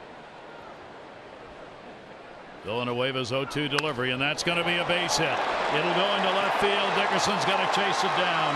Hardy scores. Kim scores. Jones will be held. It's a 2-strike double and 2 RBIs for Jonathan Schoop, and the Orioles have an 8-1 lead. It's like winning the lottery when you get this kind of two-strike pitch to hit. I mean, horrible pitch. Great pitch for Jonathan Schoop because he doesn't miss it. But a fastball out of the zone, low and away slider, and then a hanging breaking ball that says hit me all over it. Check this ball out, middle of the plate, and he just screams it down into the corner for a two-run double. 45 RBIs. Jonathan Schoop, 18th double of the season, and there's the big hit the Orioles were looking for. And the breaking ball will be on the inside corner as Manny Machado is the 9th Oriole to come to the plate here in the 6th inning, as they have scored 8 runs on 12 hits for the Orioles, who now lead it 8-1. Machado a base hit, struck out, grounded out. Manny's goes up the middle. He's got a base hit. That will score 2. Jones and Jonathan Schoop, and the Orioles have batted around and have a 10-1 lead to Machado's second hit. Yeah, 6 runs here in the 6th inning. Got a nice ring to it. Andy Green's going to have to come out. You bring in a guy that's actually pitched pretty well out of the bullpen. A long guy, little slider off the end of the bat. Look at the bat. Ends up holding a sword at home plate, but it gets the job done. So Manny, a 2-hit, 2 RBI game. Manny's now up to 46 RBIs on the season, and the Oriole bats are alive and well on the West Coast, leading 10-1.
And he's done a nice job for him.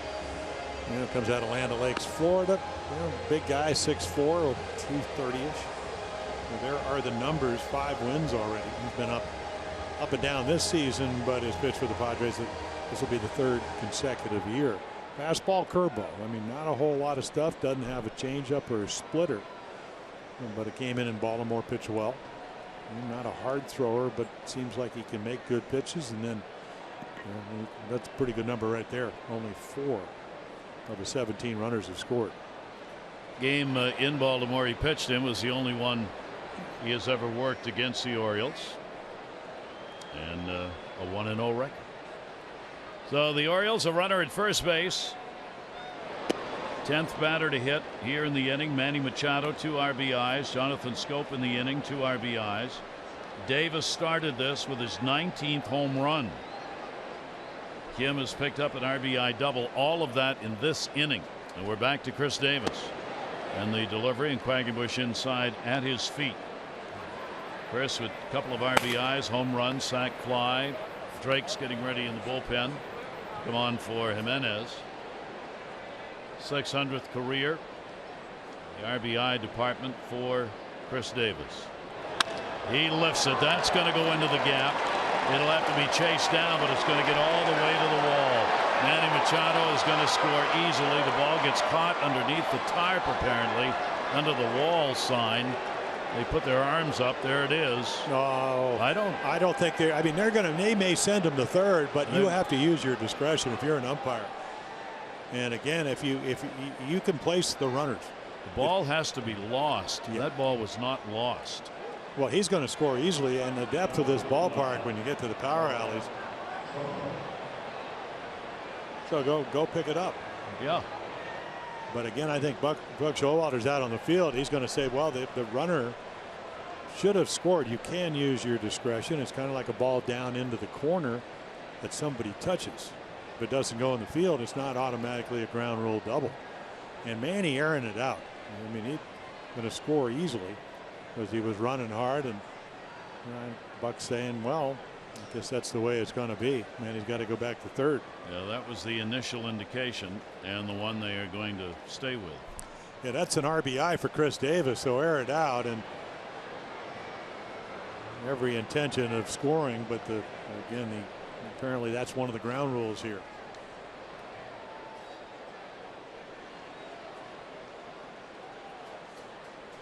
Now I'm looking at the ground rules issued for the Padres here in this ballpark, and there's nothing about the ball getting stuck underneath the fence. In any event, second and third, ball to the middle, knocked down, kicked. Everybody's going to be safe. I'm not sure he would have had a play anyway. Chris Davis's was credited with a double. Mike Trumbo is going to be credited with a single and an RBI, as that will get Manny Machado home to stay this time. Yeah, a little curveball that's hit sharply, and we've been talking about it all night. Ball travels, and then it's a very hard infield. Ramirez can't get to it. Even if he did, he would have put it in his pocket. So 11 runs on 15 hits for the Orioles. And here's Wieters. And you know what they say about Ubaldo Jimenez. Gets all the runs. Again. Only kidding about that. Yeah. But he's got him in this game. Yeah, well, again, and of course, Giovanni Gallardo, that's enough, boys. Yeah, save some for tomorrow. me. I'm pitching tomorrow. Wow, what an inning for the Orioles. 1 ball, 1 strike count, 2 down.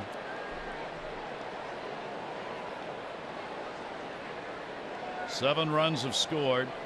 Chris Davis is at third. Trumbo's on at first. Wieters will fight it off. The Orioles sending their 12th batter to the plate here in the inning. And for those at the James Joyce, beware, it's after midnight. 11-1. Padres got a home run, Upton, in the first inning, and that's it. Wieters will take the pitch inside, and the count will go to 2 balls and 2 strikes from Quackenbush. You know, I looked at his numbers, and there's Andy Green, first year as the Padres skipper. But Quackenbush, I mean, he's 2-pitch pitcher, throws his curveball over 53%, fastball much better accuracy. Again, not a hard thrower, but he's been fairly successful. It's kind of against the norm. Usually you got to trick him, or you got to have that 3rd or 4th pitch, or maybe a strikeout pitch. He pitched on the 24th at Cincinnati, 2/3 of an inning, a hit and a walk in that game. So both Villanueva and Quackenbush were well rested. Ground ball up the middle. It'll be handled by Ramirez, and there is the final out. But the Orioles put up 7. Big RBIs, Scope a couple, Manny Machado a couple, Davis a home run that started it all out. Another for Kim, and it's 11-1.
for the achiever in you.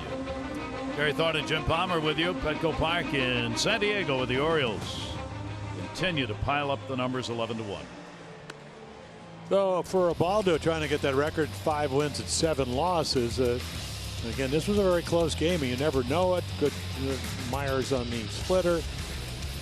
And Dickerson the high fastball. So again, some clutch outs. 4-1 going. Actually, I mean 2-1 going in the 4th inning. There are the numbers. Only the 3 hits and a few more walks after not walking anybody in the last game. So it certainly looks like he's going to be the pitcher of record. And then Oliver Drake, again, got called up because of different injuries. Was really having a great year down at AAA Norfolk, and had a couple opportunities to pitch against Tampa Bay over the weekend. Fastball splitter. Well, the big thing, the one thing I look at last year, he pitched 16 innings, walked 9. Got to watch his walks. Solarte leading it off, and he'll pop that one up. Orioles had a shift on, so Hardy's over there. And JJ will put it away. 1 down, bottom half of the 6th inning. Well, time's running out for your chance to vote for the Esurance All-Star Game. The Orioles. Now Manny Machado looks like he's going to get a start at third base. Mark Trumbo, as we said, needs some help in the outfield spot, but he's right in the running. And if you cast your ballot, you'll be in line for an autographed All-Star Game jersey, VIP game experience, special ticket discounts. So get on it. Voting ends Thursday at midnight. Orioles.com/vote orange. Dickerson joining the roster today. Base hit. Andy has struck out. Alex Dickerson, the numbers on the season. He's been up with the ball club before. Jimenez out of the ball game, chance to win it down the line, foul territory. Manny over, makes a nice play, timed it perfectly right before he got to the seats. Yeah, it really makes defensively plays look easy. JJ Hardy talking in that pre-game, he said he just has a knack of kind of being there, and that youngster trying to interfere because he wanted a souvenir. Never took his eye off it. And the taller youngster gets it. The age difference not that great. No, not at all. Where's Manny looking over at him. Probably bring out a baseball for him next inning. Here's Bethancourt. That'll be fouled away. 2 down, nobody on. Villanueva were 2/3 of an inning, charged with 7 runs on 6 hits, 1 walk and 2 strikeouts. Eric Johnson, the starter, 4 runs, 7 hits over 5 innings. Well, Villanueva really got slammed in that 6th inning, 2/3 of it. Yeah, so Myers doesn't run he thinks there's 1 out and there's 2 outs. That's a run. And then you had Dickerson hit one off the wall, overslide second. That could have been another run. Yeah. Would have been a lot closer game going in. Yeah, because those plays came when the ball game was tight. Yeah, it was 2-1. Yeah. And those mistakes just kill you, and you never know the impact it has on a game. Well, a lot of times you use different pitchers and whatever, but 11 runs is 11 runs. And then how about Oliver Drake? Out of the Naval Academy. I mean, he 43rd round draft choice all the way back in 2008. So a chance now because of injuries to pitch again in the big leagues. I don't know if he could be any better at Norfolk. 25 strikeouts in his last 14 innings. International League pitcher of the week. 1-2 grounded down to third base. Machado on a short hop. And that'll do it. A 1-2-3 inning. Drake out of the bullpen, and we've completed 6. The Orioles on top, looking to win their 6th in a row.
Awarding the Be More for Healthy Babies.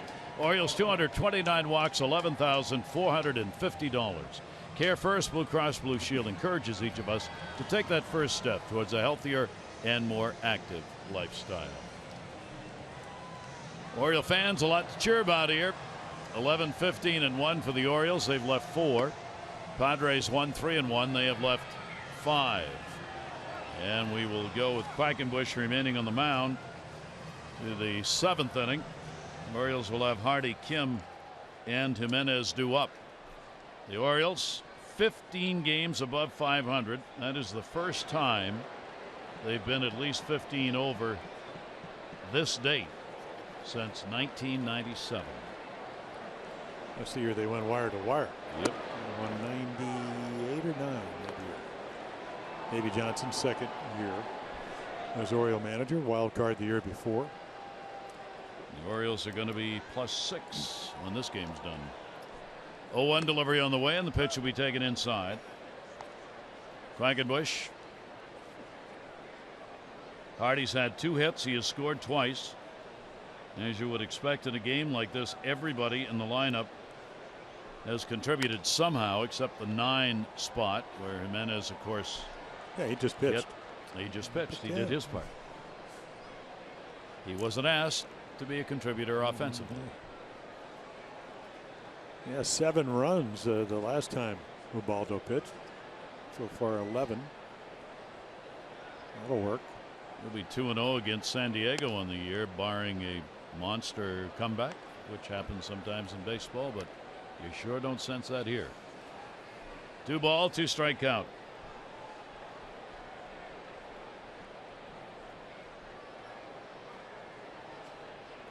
Two delivery on the way, and Hardy started and did not go around.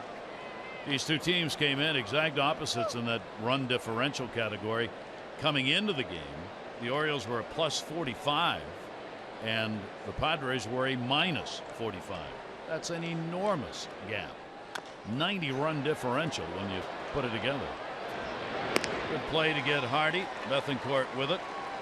1 away here in the 7th inning. Well, Birdland fans, the Orioles are going to be returning to Oriole Park, and the first 20,000 fans 21 and over Friday, July 22 against the Indians receive the Orioles floppy hat presented by Miller Lite. Add it to your Birdland wardrobe and get to see a red-hot team, 2 of them, the Orioles and the Indians. Get your tickets at Orioles.com. There's a floppy hat right there. Yeah, how about the shirt? He's got all of it, and the T-shirt underneath. See, that's when we say wardrobe, we're not kidding. Yeah, the entire wardrobe can be Orioles. Yeah, well, you don't need a rain poncho or an umbrella in California. They'd like to have people need it a little bit more, but that's not the case. Here is Kim. He's had his 2nd home run, 2 RBIs on that one, then an RBI double, scoring twice, robbed of a hit by Upton earlier in the ballgame. Speaking of the Cleveland Indians, they too have won again. They beat Atlanta 5-3 today. They now have their 11-game win streak intact. It is the longest single season win streak since 1982 for the Cleveland Indians. How about that? Well, everybody would like to have their starting pitching. Yeah. That's talk of the town. It shows up in the numbers. In that win streak of 11 games, they've outscored opponents 73-25, including the win today. 1 down, nobody on. 3 ball, 1 strike count. Quackenbush's delivery is taken up high. So that'll put Kim on again. Orioles get their 2nd walk. Interleague baseball now ensconced in the game. Very much so. Of course, the Royals, last year they're the world champs. The year before they go to what, game 7 maybe? Yeah. Before they lose to the Giants. So a good team. Doesn't matter who they play. Now Oliver Drake. And a hit. Out of Massachusetts, Worcester. And down the line, it will be foul.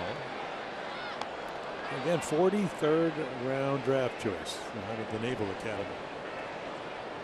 Dean Albany was a scout that signed him.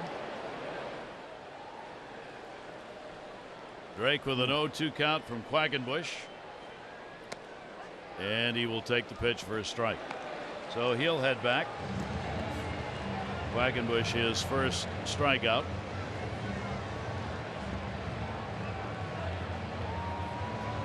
As Drake gets to see what it's like standing in the box instead of on the mound at the major league level. 2 down. Top of the order, Adam Jones coming up. Yeah, I think that's a Mark Quinn. Scott Coolbaugh's assistant hitting instructor. He didn't even look at him. He goes, just don't get hurt, please. Do not get hit on that pitching end. Adam reaching for a breaking ball. Home run, 16th, first inning. Walk scored in the 6th. Officially 1 for 3 in the ball game. So 17 for 40 lifetime with 3 home runs against San Diego. Fouls that one back. Yeah, so Quackenbush with a little extra. You know, he never got over 90 in Baltimore. That pitch at 93. I would imagine Andy Green's going to look at, you know, Thornton just came off the DL. Who can I use to get sharp for the game, the ensuing game? Same with Oliver Drake. Anybody else that needs a little bit of action in the Oriole bullpen? 0-2. I think that actually went through Quackenbush. How did he get out of the way of that thing? Quackenbush turned around and somehow didn't get hit. See now, Jim, if I'd had that for dinner, you would not be happy with me.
The telecast is presented by authority of the Orioles, may not be reproduced or retransmitted in any form.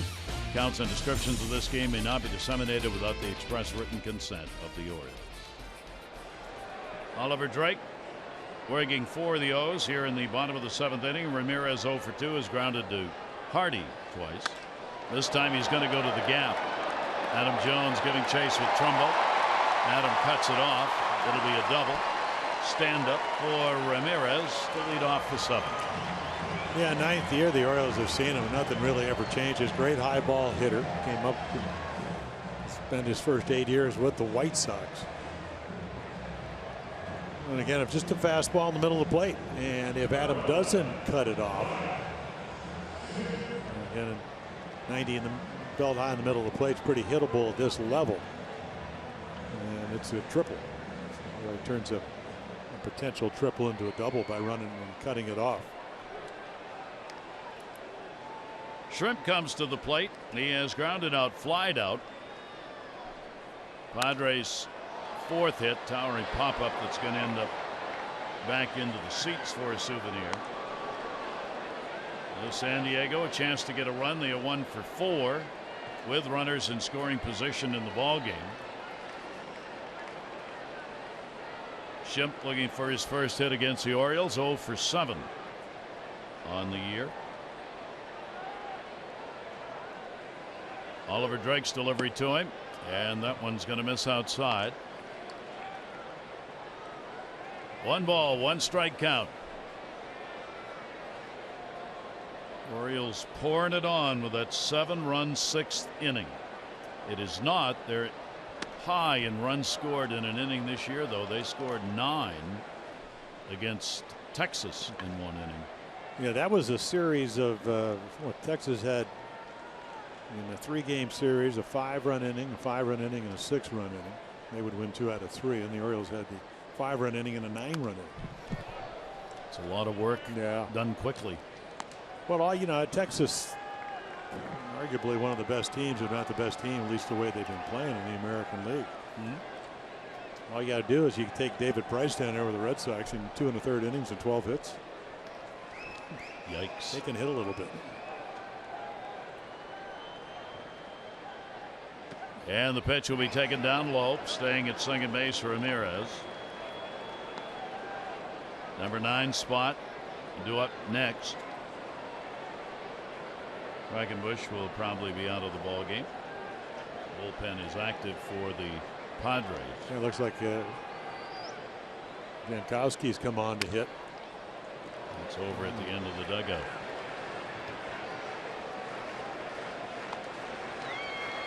Now the Orioles going to catch up on some of these road games. The Orioles, there you see Jankowski getting ready to hit. The Orioles have the most home games played this year in the majors, 44. And the Orioles, of course, really have taken advantage of it. 31 and 13 at home. Now they get a little bit up there. There'll be 40 road games after this 9-game West Coast trip. It's varied back and forth considerably. A month ago, the Orioles have played the fewest games at home, and then all of a sudden caught up. Well, when they won 96 games year before last, I mean, they were 34 and 50 last year. They played well on the road, not as well as they did at home, but they played, what about, I think, 11, 12, 13 games over 500. Got to get back into that mode. Another one way back up overhead. With a couple of towering foul balls off Drake. Yeah, you think, I mean, Camden Yard's such a great hitting park. You think, wow, they can't score runs on the road. This year, that's not the case. The Orioles score runs everywhere. Last year, part of that 34 and 50 record on the road was they did not score a little bit over 3.5 runs a game. Drake's delivery is going to be up high. Michael Givens in the bullpen for the Orioles.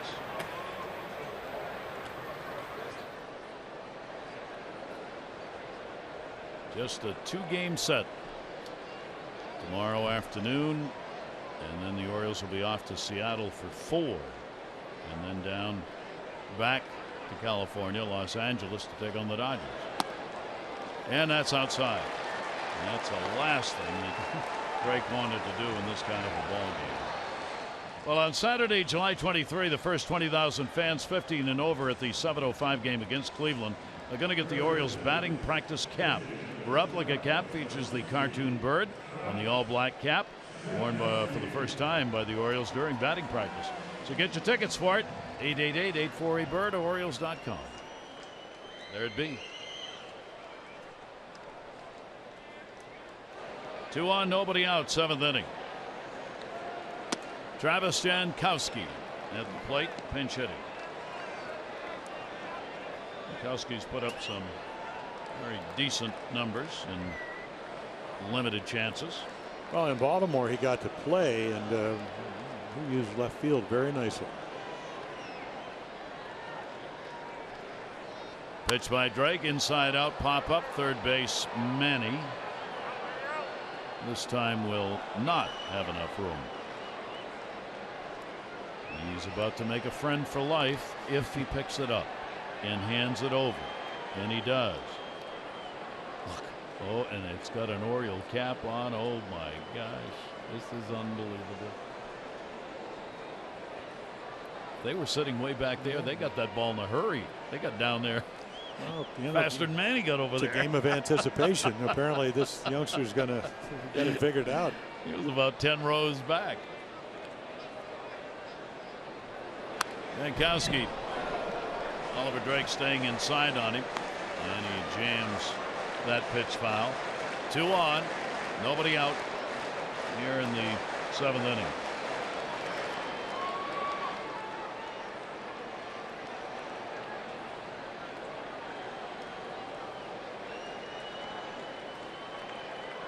Jankowski, good speed, another base stealer on this San Diego team. Yeah, Pitch will be taken away. Yeah, another guy that just came through the minors and hit 392 in AAA. Not a lot of at bats last year, close to 100, 316 in AA. Oliver Drake wants that ground ball, get a double play right here. Jankowski will take it. So Drake will get the strikeout. Thornton's in the bullpen, the veteran. At Thornton, 1 down here in the 7th inning. And Upton at the top of the order. His home run so far, the only run up on the board. First inning, number 12. He has struck out and walked since then.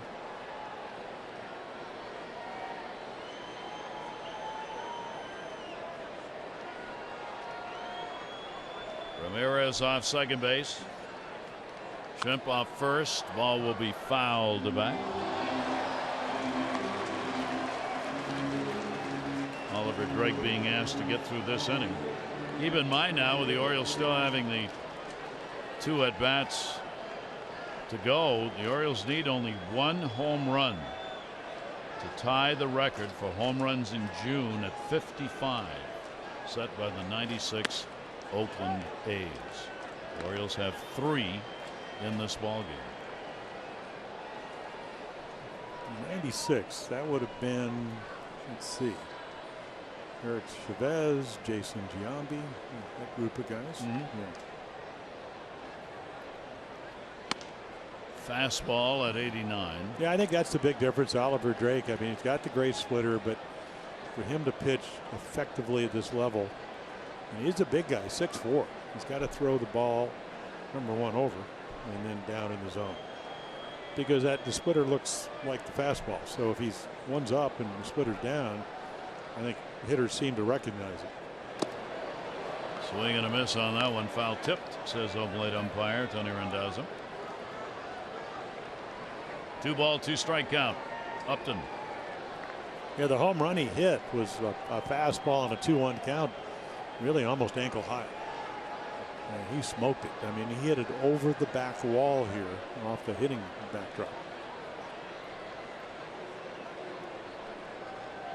Drake wants the signs again. Wieters will give them. See if we see Pena or Wieters in the ball game tomorrow. It being a day game, Matt had the day off, so the Orioles have put him in ball games in those situations. We'll see. Matt will go either way. 3-2, 1 down. Ramirez a double on at second base. Shrimp with a walk on at first. And the pitch is swung on, foul tipped, and held on to by Wieters. 2 strikeouts for Oliver Drake.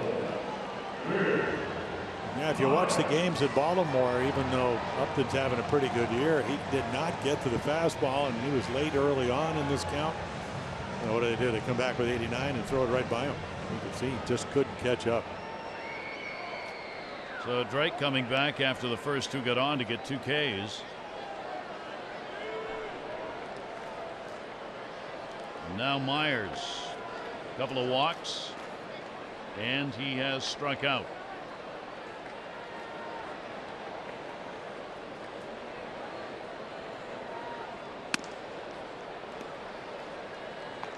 Drake's going to miss with that one up high.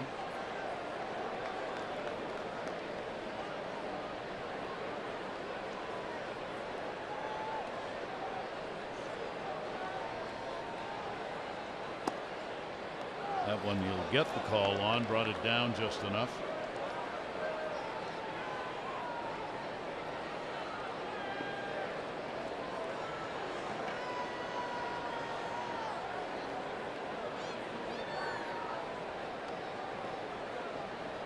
One ball, one strike count delivery by Drake, and that'll be inside. Yeah, it's almost, I mean, he's kind of a taller version of Michael Gibbons because they kind of start with a similar windup. You don't see too many 6'4" pitchers start like they're about 6 feet tall. I mean, when he really loads on his back leg, he gets set real early. I mean, that's Michael Gibbons, except a different arm angle.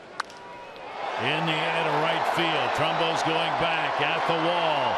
And goodbye home run. Will Myers continues his torrid home run pace in June. Well, that's 31 RBIs in the month of June.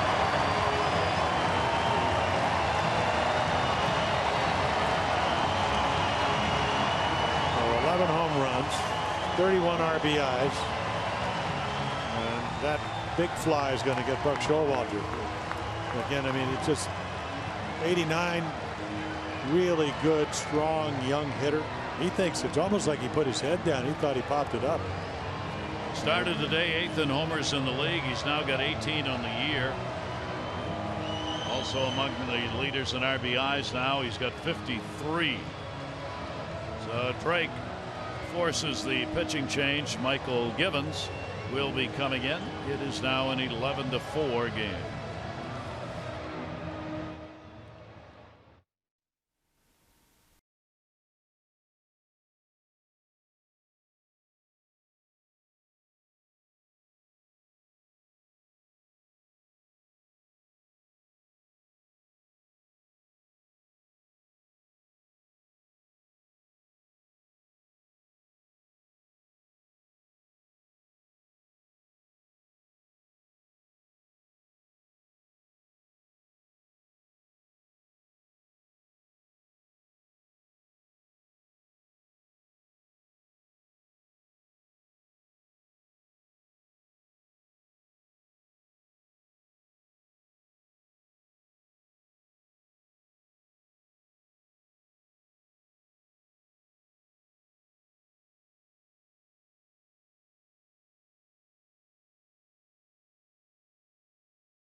Last time he pitched was against this Padres team, not effectively. That was on the 21st of the month, so some much needed rest. 8 earned runs in his last 4 starts. And you can see lefties really doing a number on him at 459. Again, keeps the ball in the ballpark, and the Orioles are looking for outs. Good matchup here, even though it is Matt Kemp. Heater 94, and Kemp gets out of the way in a hurry. Kemp base hit. He is 1 for 3 in the ball game. So for Oliver Drake, an inning and 2/3, 3 runs, 2 hits, a walk, and 2 strikeouts, and surrendered the home run. 2 hit in the ball game by San Diego. Upton off Jimenez, and Myers off Drake. Orioles have the shift employed here against Kemp, and will foul it off the other way. 4 runs, 5 hits now for the San Diego Padres.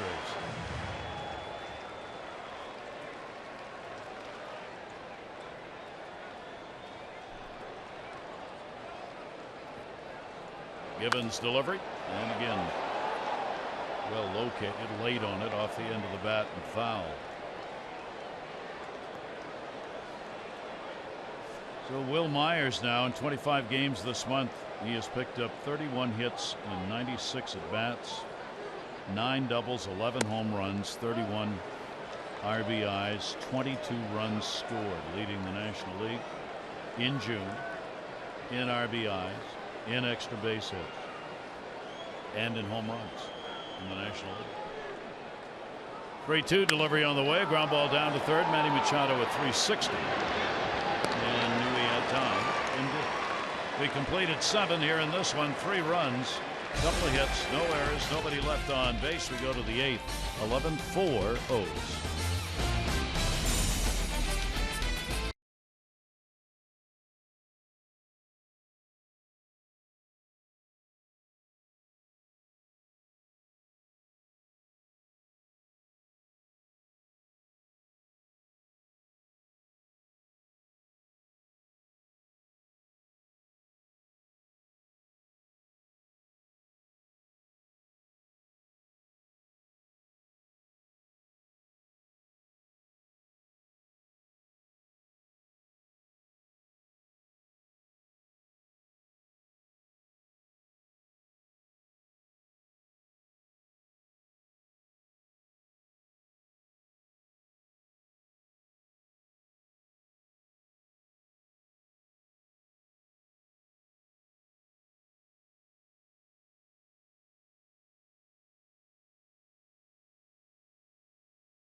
This short 2-game set. Ivana Gallardo will be on the mound against Christian Friedrich. Our coverage on MASN begins at 3 with those extra presented by Jeep. Our game coverage will be at 3:30. All the access you need right here on MASN. Well, there you go. A young left-hander who's been pitching well. Gallardo trying to again have another good outing. Gave up 3 runs early, but was able to against Tampa keep the ball club in the game. The Orioles would win all 4 games that they would play against the Rays over the weekend. See Friedrich, all I can think of is the sound of music. It was one of the kids. Yeah. The older boy. Matt Thornton. Yeah, the veteran lefty, and you know he's coming off. Actually, he got picked up in spring training after he had a great year for the Nationals last year. So some injury problems this year. Back to the big leagues. Orioles bat here in the 8th inning. Jonathan Scope, 3-hit ball game, 2 doubles, a single, and he has popped out.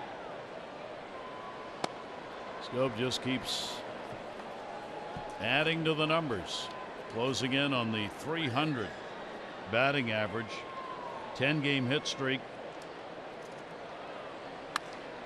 Pops that one up first base. It'll be in foul territory. Handled by Myers. 1 away here in the 8th inning.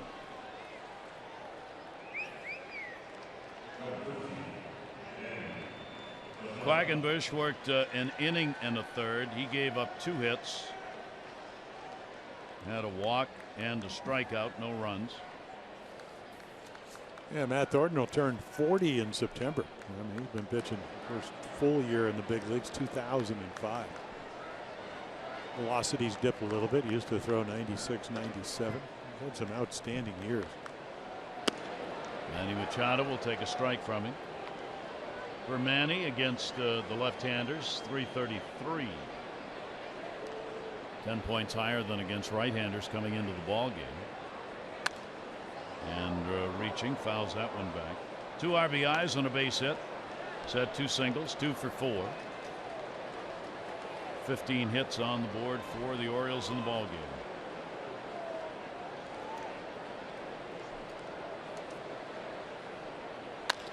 Up the middle, and another. And he gets the base hit. He's got a 3-hit game, 3 for 4, 3 singles, 3 for 5. Sorry. Make it 16 hits. Yeah, if you don't hit it on one of their infielders, it's getting into the outfield very, very firm. It's Manny's 7th 3-hit game and his 31st multi-hit game.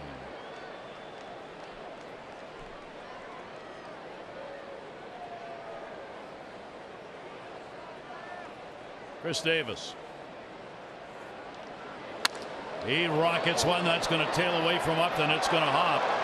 He does make the stop on it, and stopping at second base, Manny Machado. He tried to deke Machado a little bit, acting as though he had caught that ball, but he had a one hop on it, and Davis is on. Davis now, he's had a home run, a double, and a single, and a sac fly and a double play ground ball. Well, you love when he hits the ball straight away, and if Upton doesn't catch it, Dickerson's going to have a long run because that ball's going all the way to the wall. But he does somehow catch it. But again, the grand slam on Sunday, there was 4 runs for Chris Davis and an early lead. Well, there's just no end. The Orioles 19 hits against Toronto's their high. They've got 17 in this one. Here is Trumbo. Trumbo's had a multi-hit game. 2 singles. RBI reached on an error, and he has struck out. Runners at first and second base. 1 down. Towering pop-up. Silo shot at the plate. Betancourt sees it and puts it away.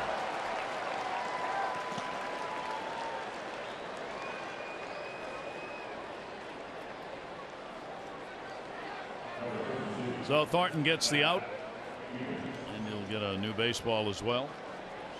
And Matt Wieters will come to the plate.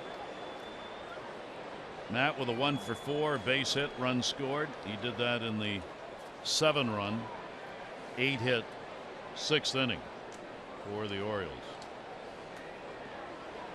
Wieters 1-for-5 off Thornton. Now you look at this offense, and Matt Wieters only hitting 178 from this side, and traditionally this has been the better average side. So as good as this offense has been, you're seeing glimpses that maybe even could be better. Yeah. With Hardy swinging the bat well, back after missing what, as he said, 7 weeks. Matt hit 265 off the left-handers last year. 2 on, 2 down. Ground ball. Ramirez. And a tag put on. Pulled him off the bag, and that's the second time Myers has had to go into the runner and has come away unscathed. The Orioles no runs on 2 hits, no errors. 2 are left on base. We go to the bottom of the 8th inning here in San Diego with the Orioles on top, 11-4.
Being San Diego time, 52, Stan Musial topped the All-Star vote for the second straight year. He'd do it a lot of times.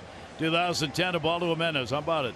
He allowed no hits over 5 innings, then gave up 4 runs to the Padres on this date in 2010. In the 6th, Rockies scored 10, and he came away with his 14th win, leading the majors in wins at that time. And he's going to win another one here in this game. It'll be his 5th.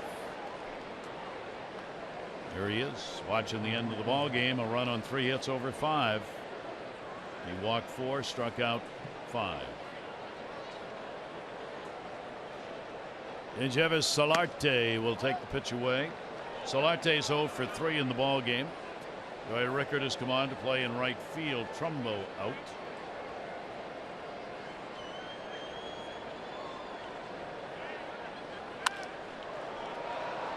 Down the line, and that's going to be a base hit. So Rickard, who just came in, will play it back in. Solarte gets his first hit, leadoff single. Talking about Stan Musial, look at the numbers he put up. That's the Hall of Fame plaque, 22 years. We're talking about the All-Star games 20 times. He won a batting title 7 times. Was an MVP 3 times, and I mean, the numbers are some of the best ever. It really is. You know, we were leaving after one of the years at the induction up at Cooperstown, and it's like a Monday afternoon, and it's raining, and I said, you must have really done something. I said, how did you ever get 1,815 hits at home and 1,815 on the road? He goes, Jimmy, I was a pretty good player. And then he proceeds to tell me if he doesn't get a home run rained out, he wins everything. I mean, singles, doubles, triples, home runs, RBIs, you know, on base percentage, you know, the gamut. And he said it so matter of factly because he was Stan the man. Yeah. I read the book about him, and you know, from the Donora, Pennsylvania, coal mining town. He could flat. I mean, the crouch. I never really saw him play because I mean, I kind of grew up in New York, but he must have been something. He could not get a ball by him. There's a broken bat, slow roller. Scopes got to go to first and gets it there in time. The play by Jonathan to get Dickerson. I mean, he hit the ball all over the field. He had power to all fields. Played in a fairly big ballpark, so he had gaps to go to, and did. And he was something else. Yeah, we're really got to get used to this kind of defense from Jonathan Scope, and a big man. He plays like he's small. You know, that's kind of a gift. Very quick. Bethancourt at the plate has drawn a walk, grounded out twice. 1 down, runner on at second base. Michael Givens on in relief at the last out in the 7th inning. Padres 2 for 7 with runners in scoring position. The Orioles in this game have gone 4 for 11 in those situations. Orioles have left 7. Padres have left 5. But Showalter's team really jumping out. They've never trailed in the game, and the only time it was tied was in the 1st inning. Pitch inside by Givens to Bethancourt. Yeah, you're kind of wondering if you know, we saw Brad Brock who pitched really well. He had to pitch 4 times in 8 days with the injury of Darren O'Day. Everybody kind of gets moved up, maybe pitching more frequently. And again, you got to understand, Michael Givens was, you know, a former infielder that converted to a pitcher. So this is only his 2nd year in the big leagues. So really good stuff. You know, the lefties, if you look at the number, of course, Solarte did, another left-hand hitter, said that the average probably is what, about 470 against lefties. That when you talk to the pitching coaches, whether it's Dom Cheedy or Dave Wallace, it's about where you throw the ball. Stuff is there. Command maybe not so much. Line drive to short, right at him. Hardy there. Yeah, that's a perfect example. You kind of get away with a slider. It's the right pitch to throw. You want to throw it down and away. He kind of pings it. So you're wondering if it's just the inexperience factor, or it's the fact that he's pitched a lot of innings and a lot of high stress innings.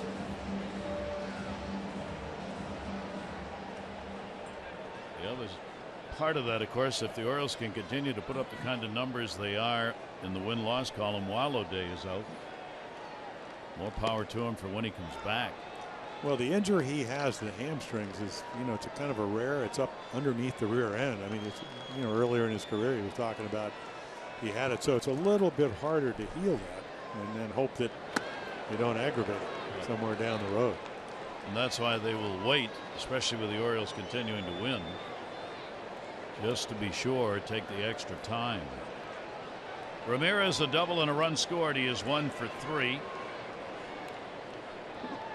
Runner on second base, and Ramirez going after one away. Just flips the bat. As Gibbons will get the strikeout. No runs on 1 hit, no errors, and 1 left on base. Bottom of the 8th coming with the Orioles on top 11-4.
Bassett is brought to you by Southwest. Transparency, low fares, nothing to hide. The great Tony Gwynn. So many people talking about how they so wished Tony was going to be here for the All-Star game and be able to be a part of it. He is so missed all around baseball, nowhere more than this city. Yeah, not only as a Padre, and then he coached, at San Diego State here. Had a really nice career as a college coach.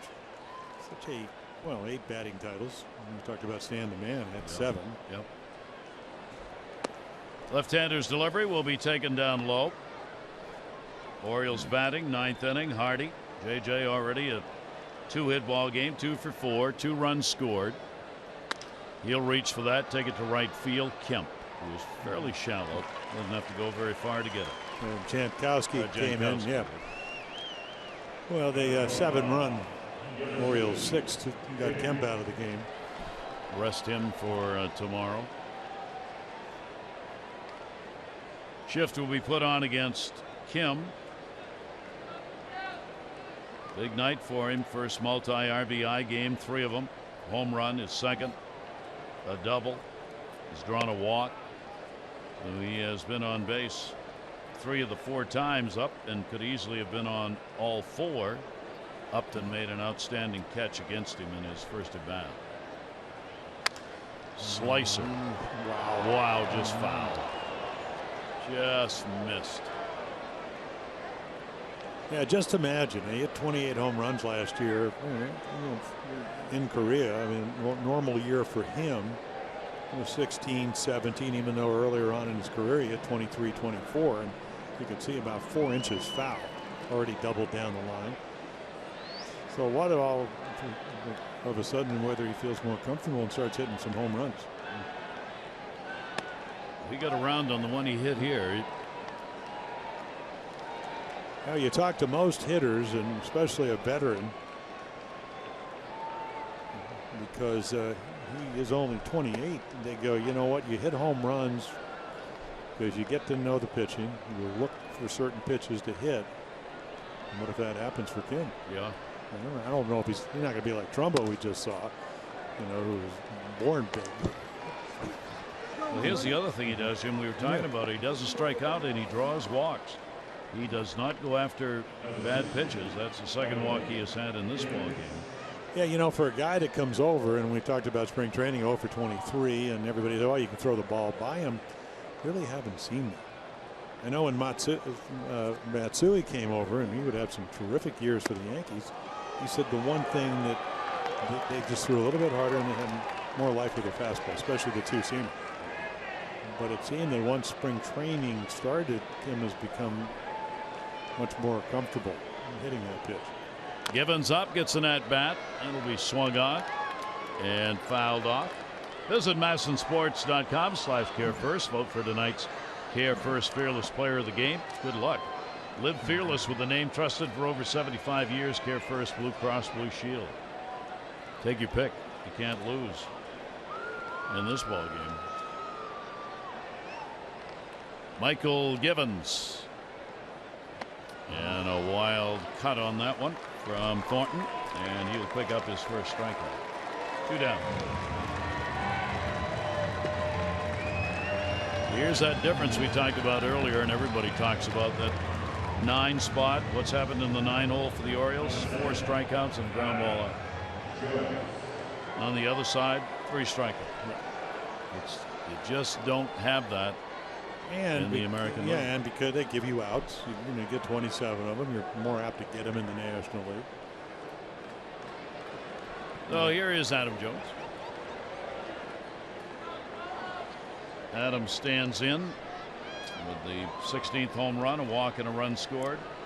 He has gone 1 for 4 in the ball game, reached base twice, however. TJ McFarland added to the roster today, warming up.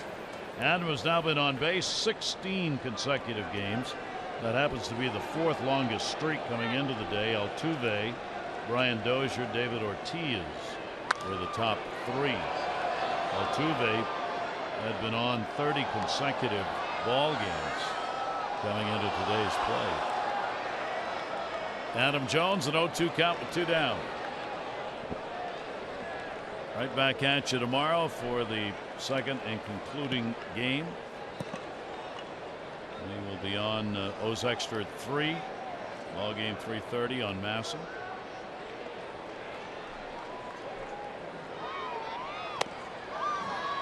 And Adam Jones will quietly lay down the bat and the head.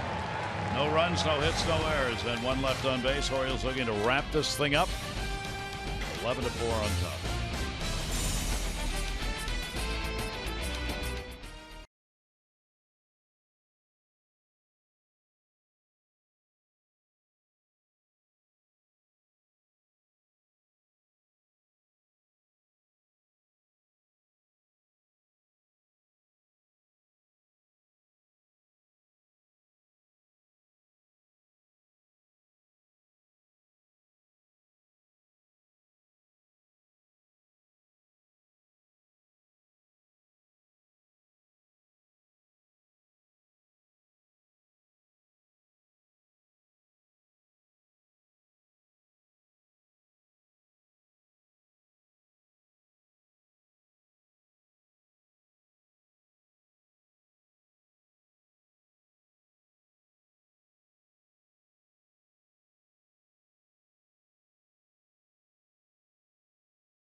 Let's talk hitting.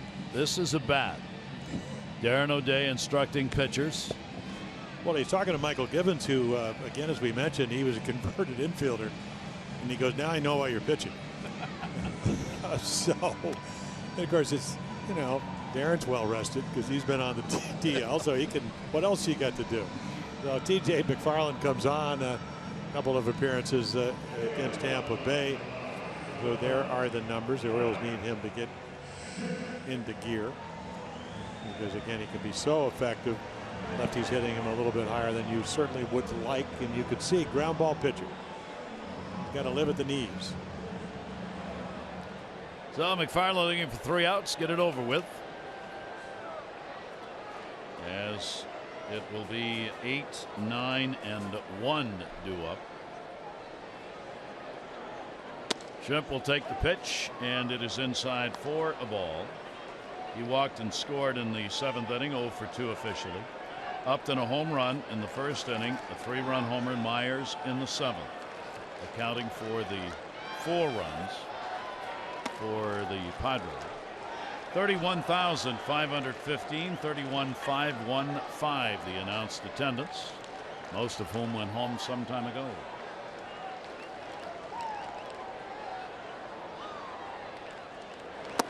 Givens worked an inning and a third, no runs, 1 hit, a strikeout.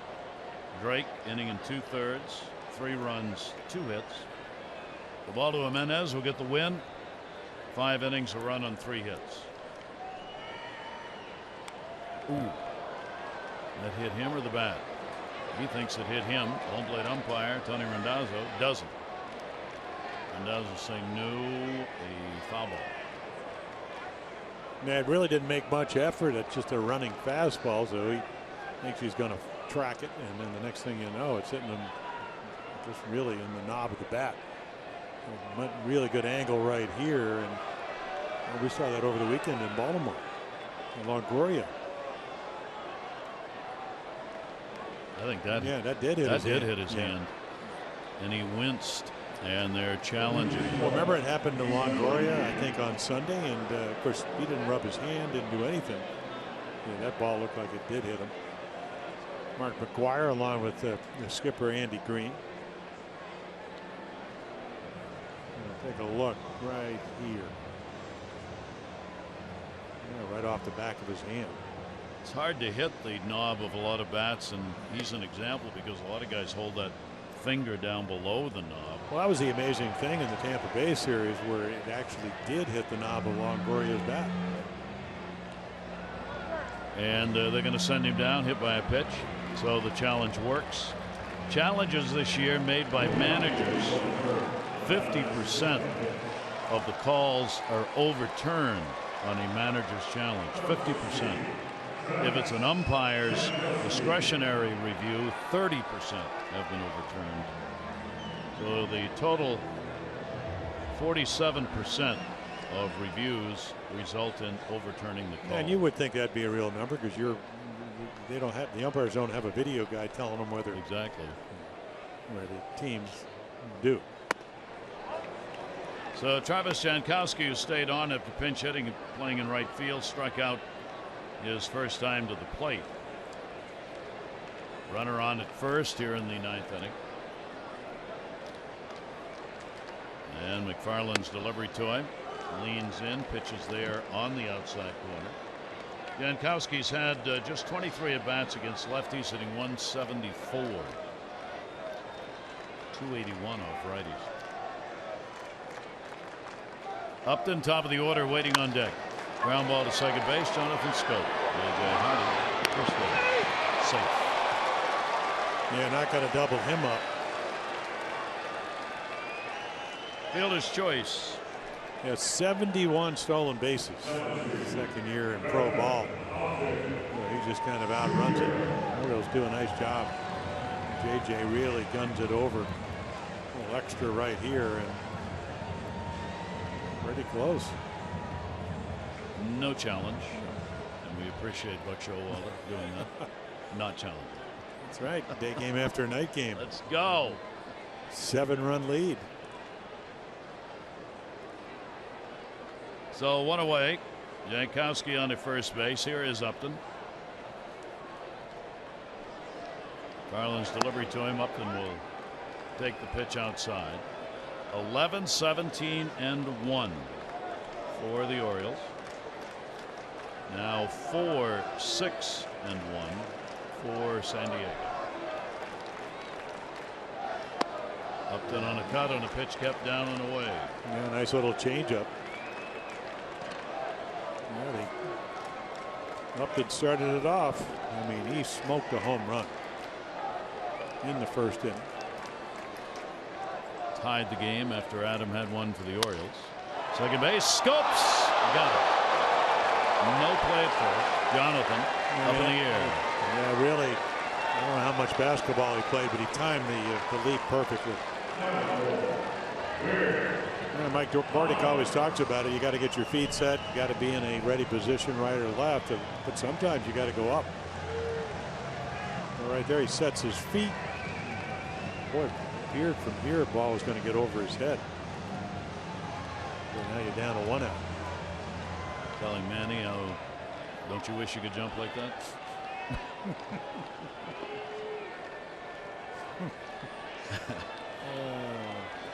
Here's Will Myers. And Myers will take it outside. Probably is, too. That's the great thing about that. Yeah. You know? Yeah. 18th home run, tying him for 7th. He got that in the 7th inning. 3 RBIs off it. 56. He is 5th now in the National League in runs batted in. 2 down, 9th inning, 2-0 count. Orioles waiting to celebrate their 46th win. They will be 46-30, maintaining a 4.5 game lead over the Red Sox.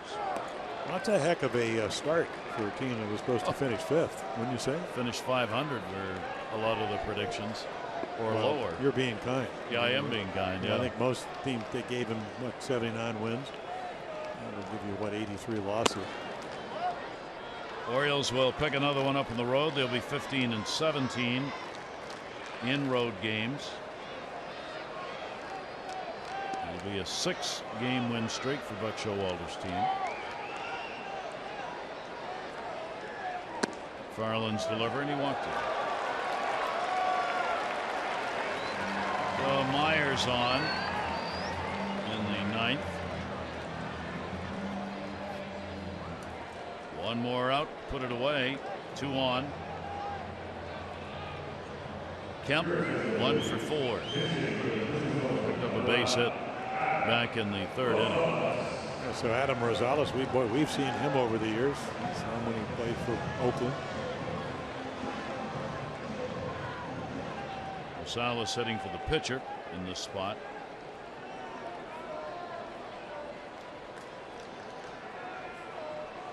Two down and 2 on.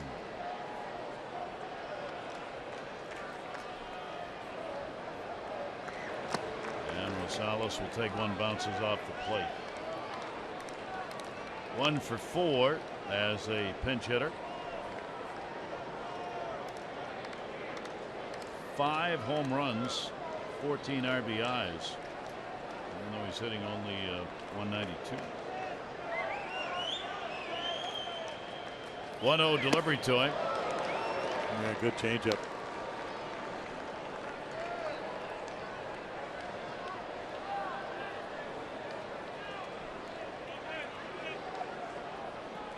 Well, you know Rosales because you've seen him enough, and Farland knows he's a high ball hitter, knows he's a fast ball hitter. Comes in and jams him. No chance to hit that heater. Well, we've seen Team Jay McFarland. Now the command can waver, but the velocity's up because they really try to get him to use his lower body. In other words, really get from the pitching rubber to home plate, and the velocity's gone up.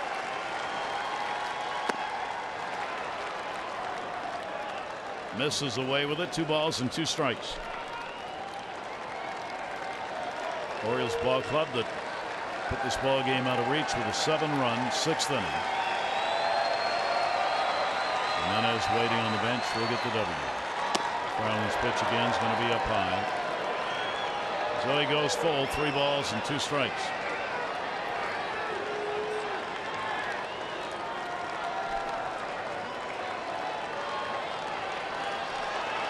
Three-homer game for the Orioles. 1 shy of the record for the month of June. We'll get another shot at that tomorrow. 3-2 pitch. The seats will keep it alive.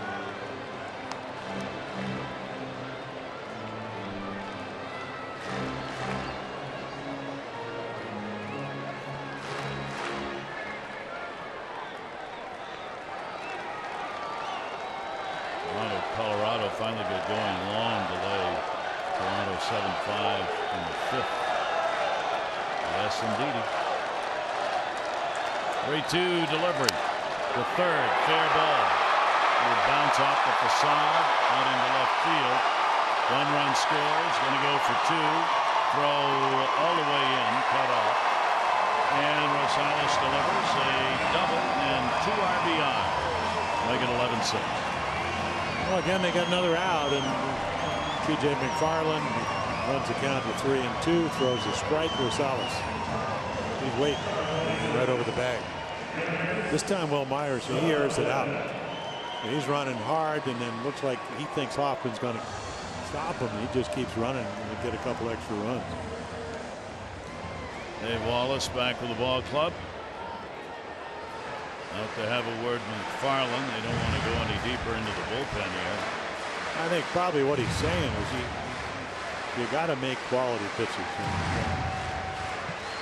And he'll get ahead, then he'll run the count. They get to see, instead of maybe seeing 3 or 4 pitches. You guys were talking about it over the weekend, Gary, where you said, boy, you'd love to be able to, within 4 or 5 pitches, get the hitter. You see 6 or 7. And then, because of the scoreboard, you got to throw a strike. They're waiting. Solarte will take it down low. See the difference right there? I mean, that's 1-0.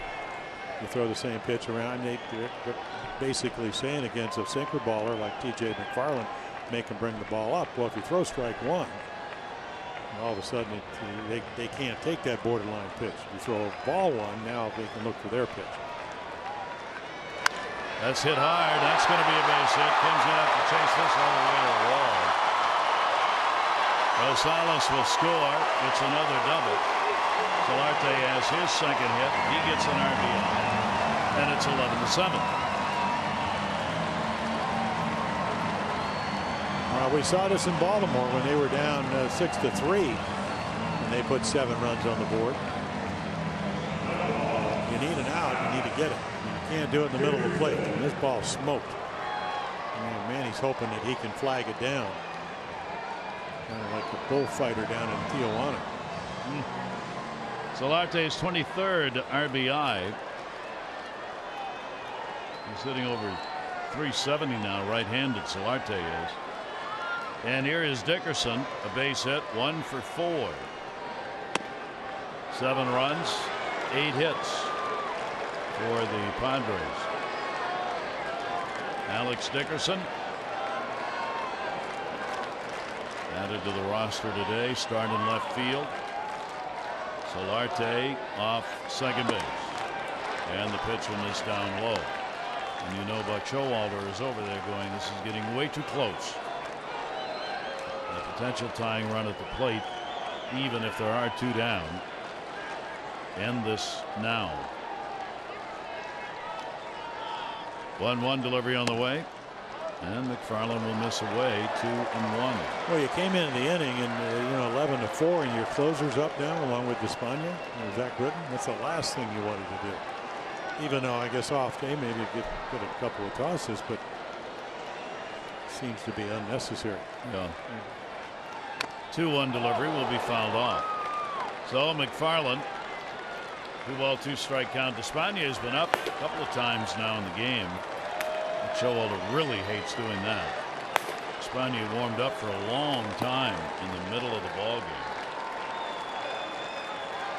As far as Buck's concerned, you do that, you lose a reliever for the next day. You don't get him in the ball game. 2 balls, 2 strikes. 3 runs in here in the bottom of the 9th inning. McFarland up to 29 pitches thrown. Well, those are just command issues. Instead of getting ahead, he gets behind. If he does get ahead, can't get the finishing pitch. Looks like again maybe a little off day, overthrowing some pitches. 2-2 delivery on the way. Dickerson down the line. That's going to be fun.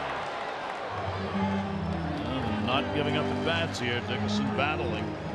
Well, if you're Andy Green and you manage this team, you got to be pretty happy. They came in for the month 13-11. This is a team that struggled early on, and now all of a sudden, at 5.5 runs a game, has gone up because they put 7 on the board.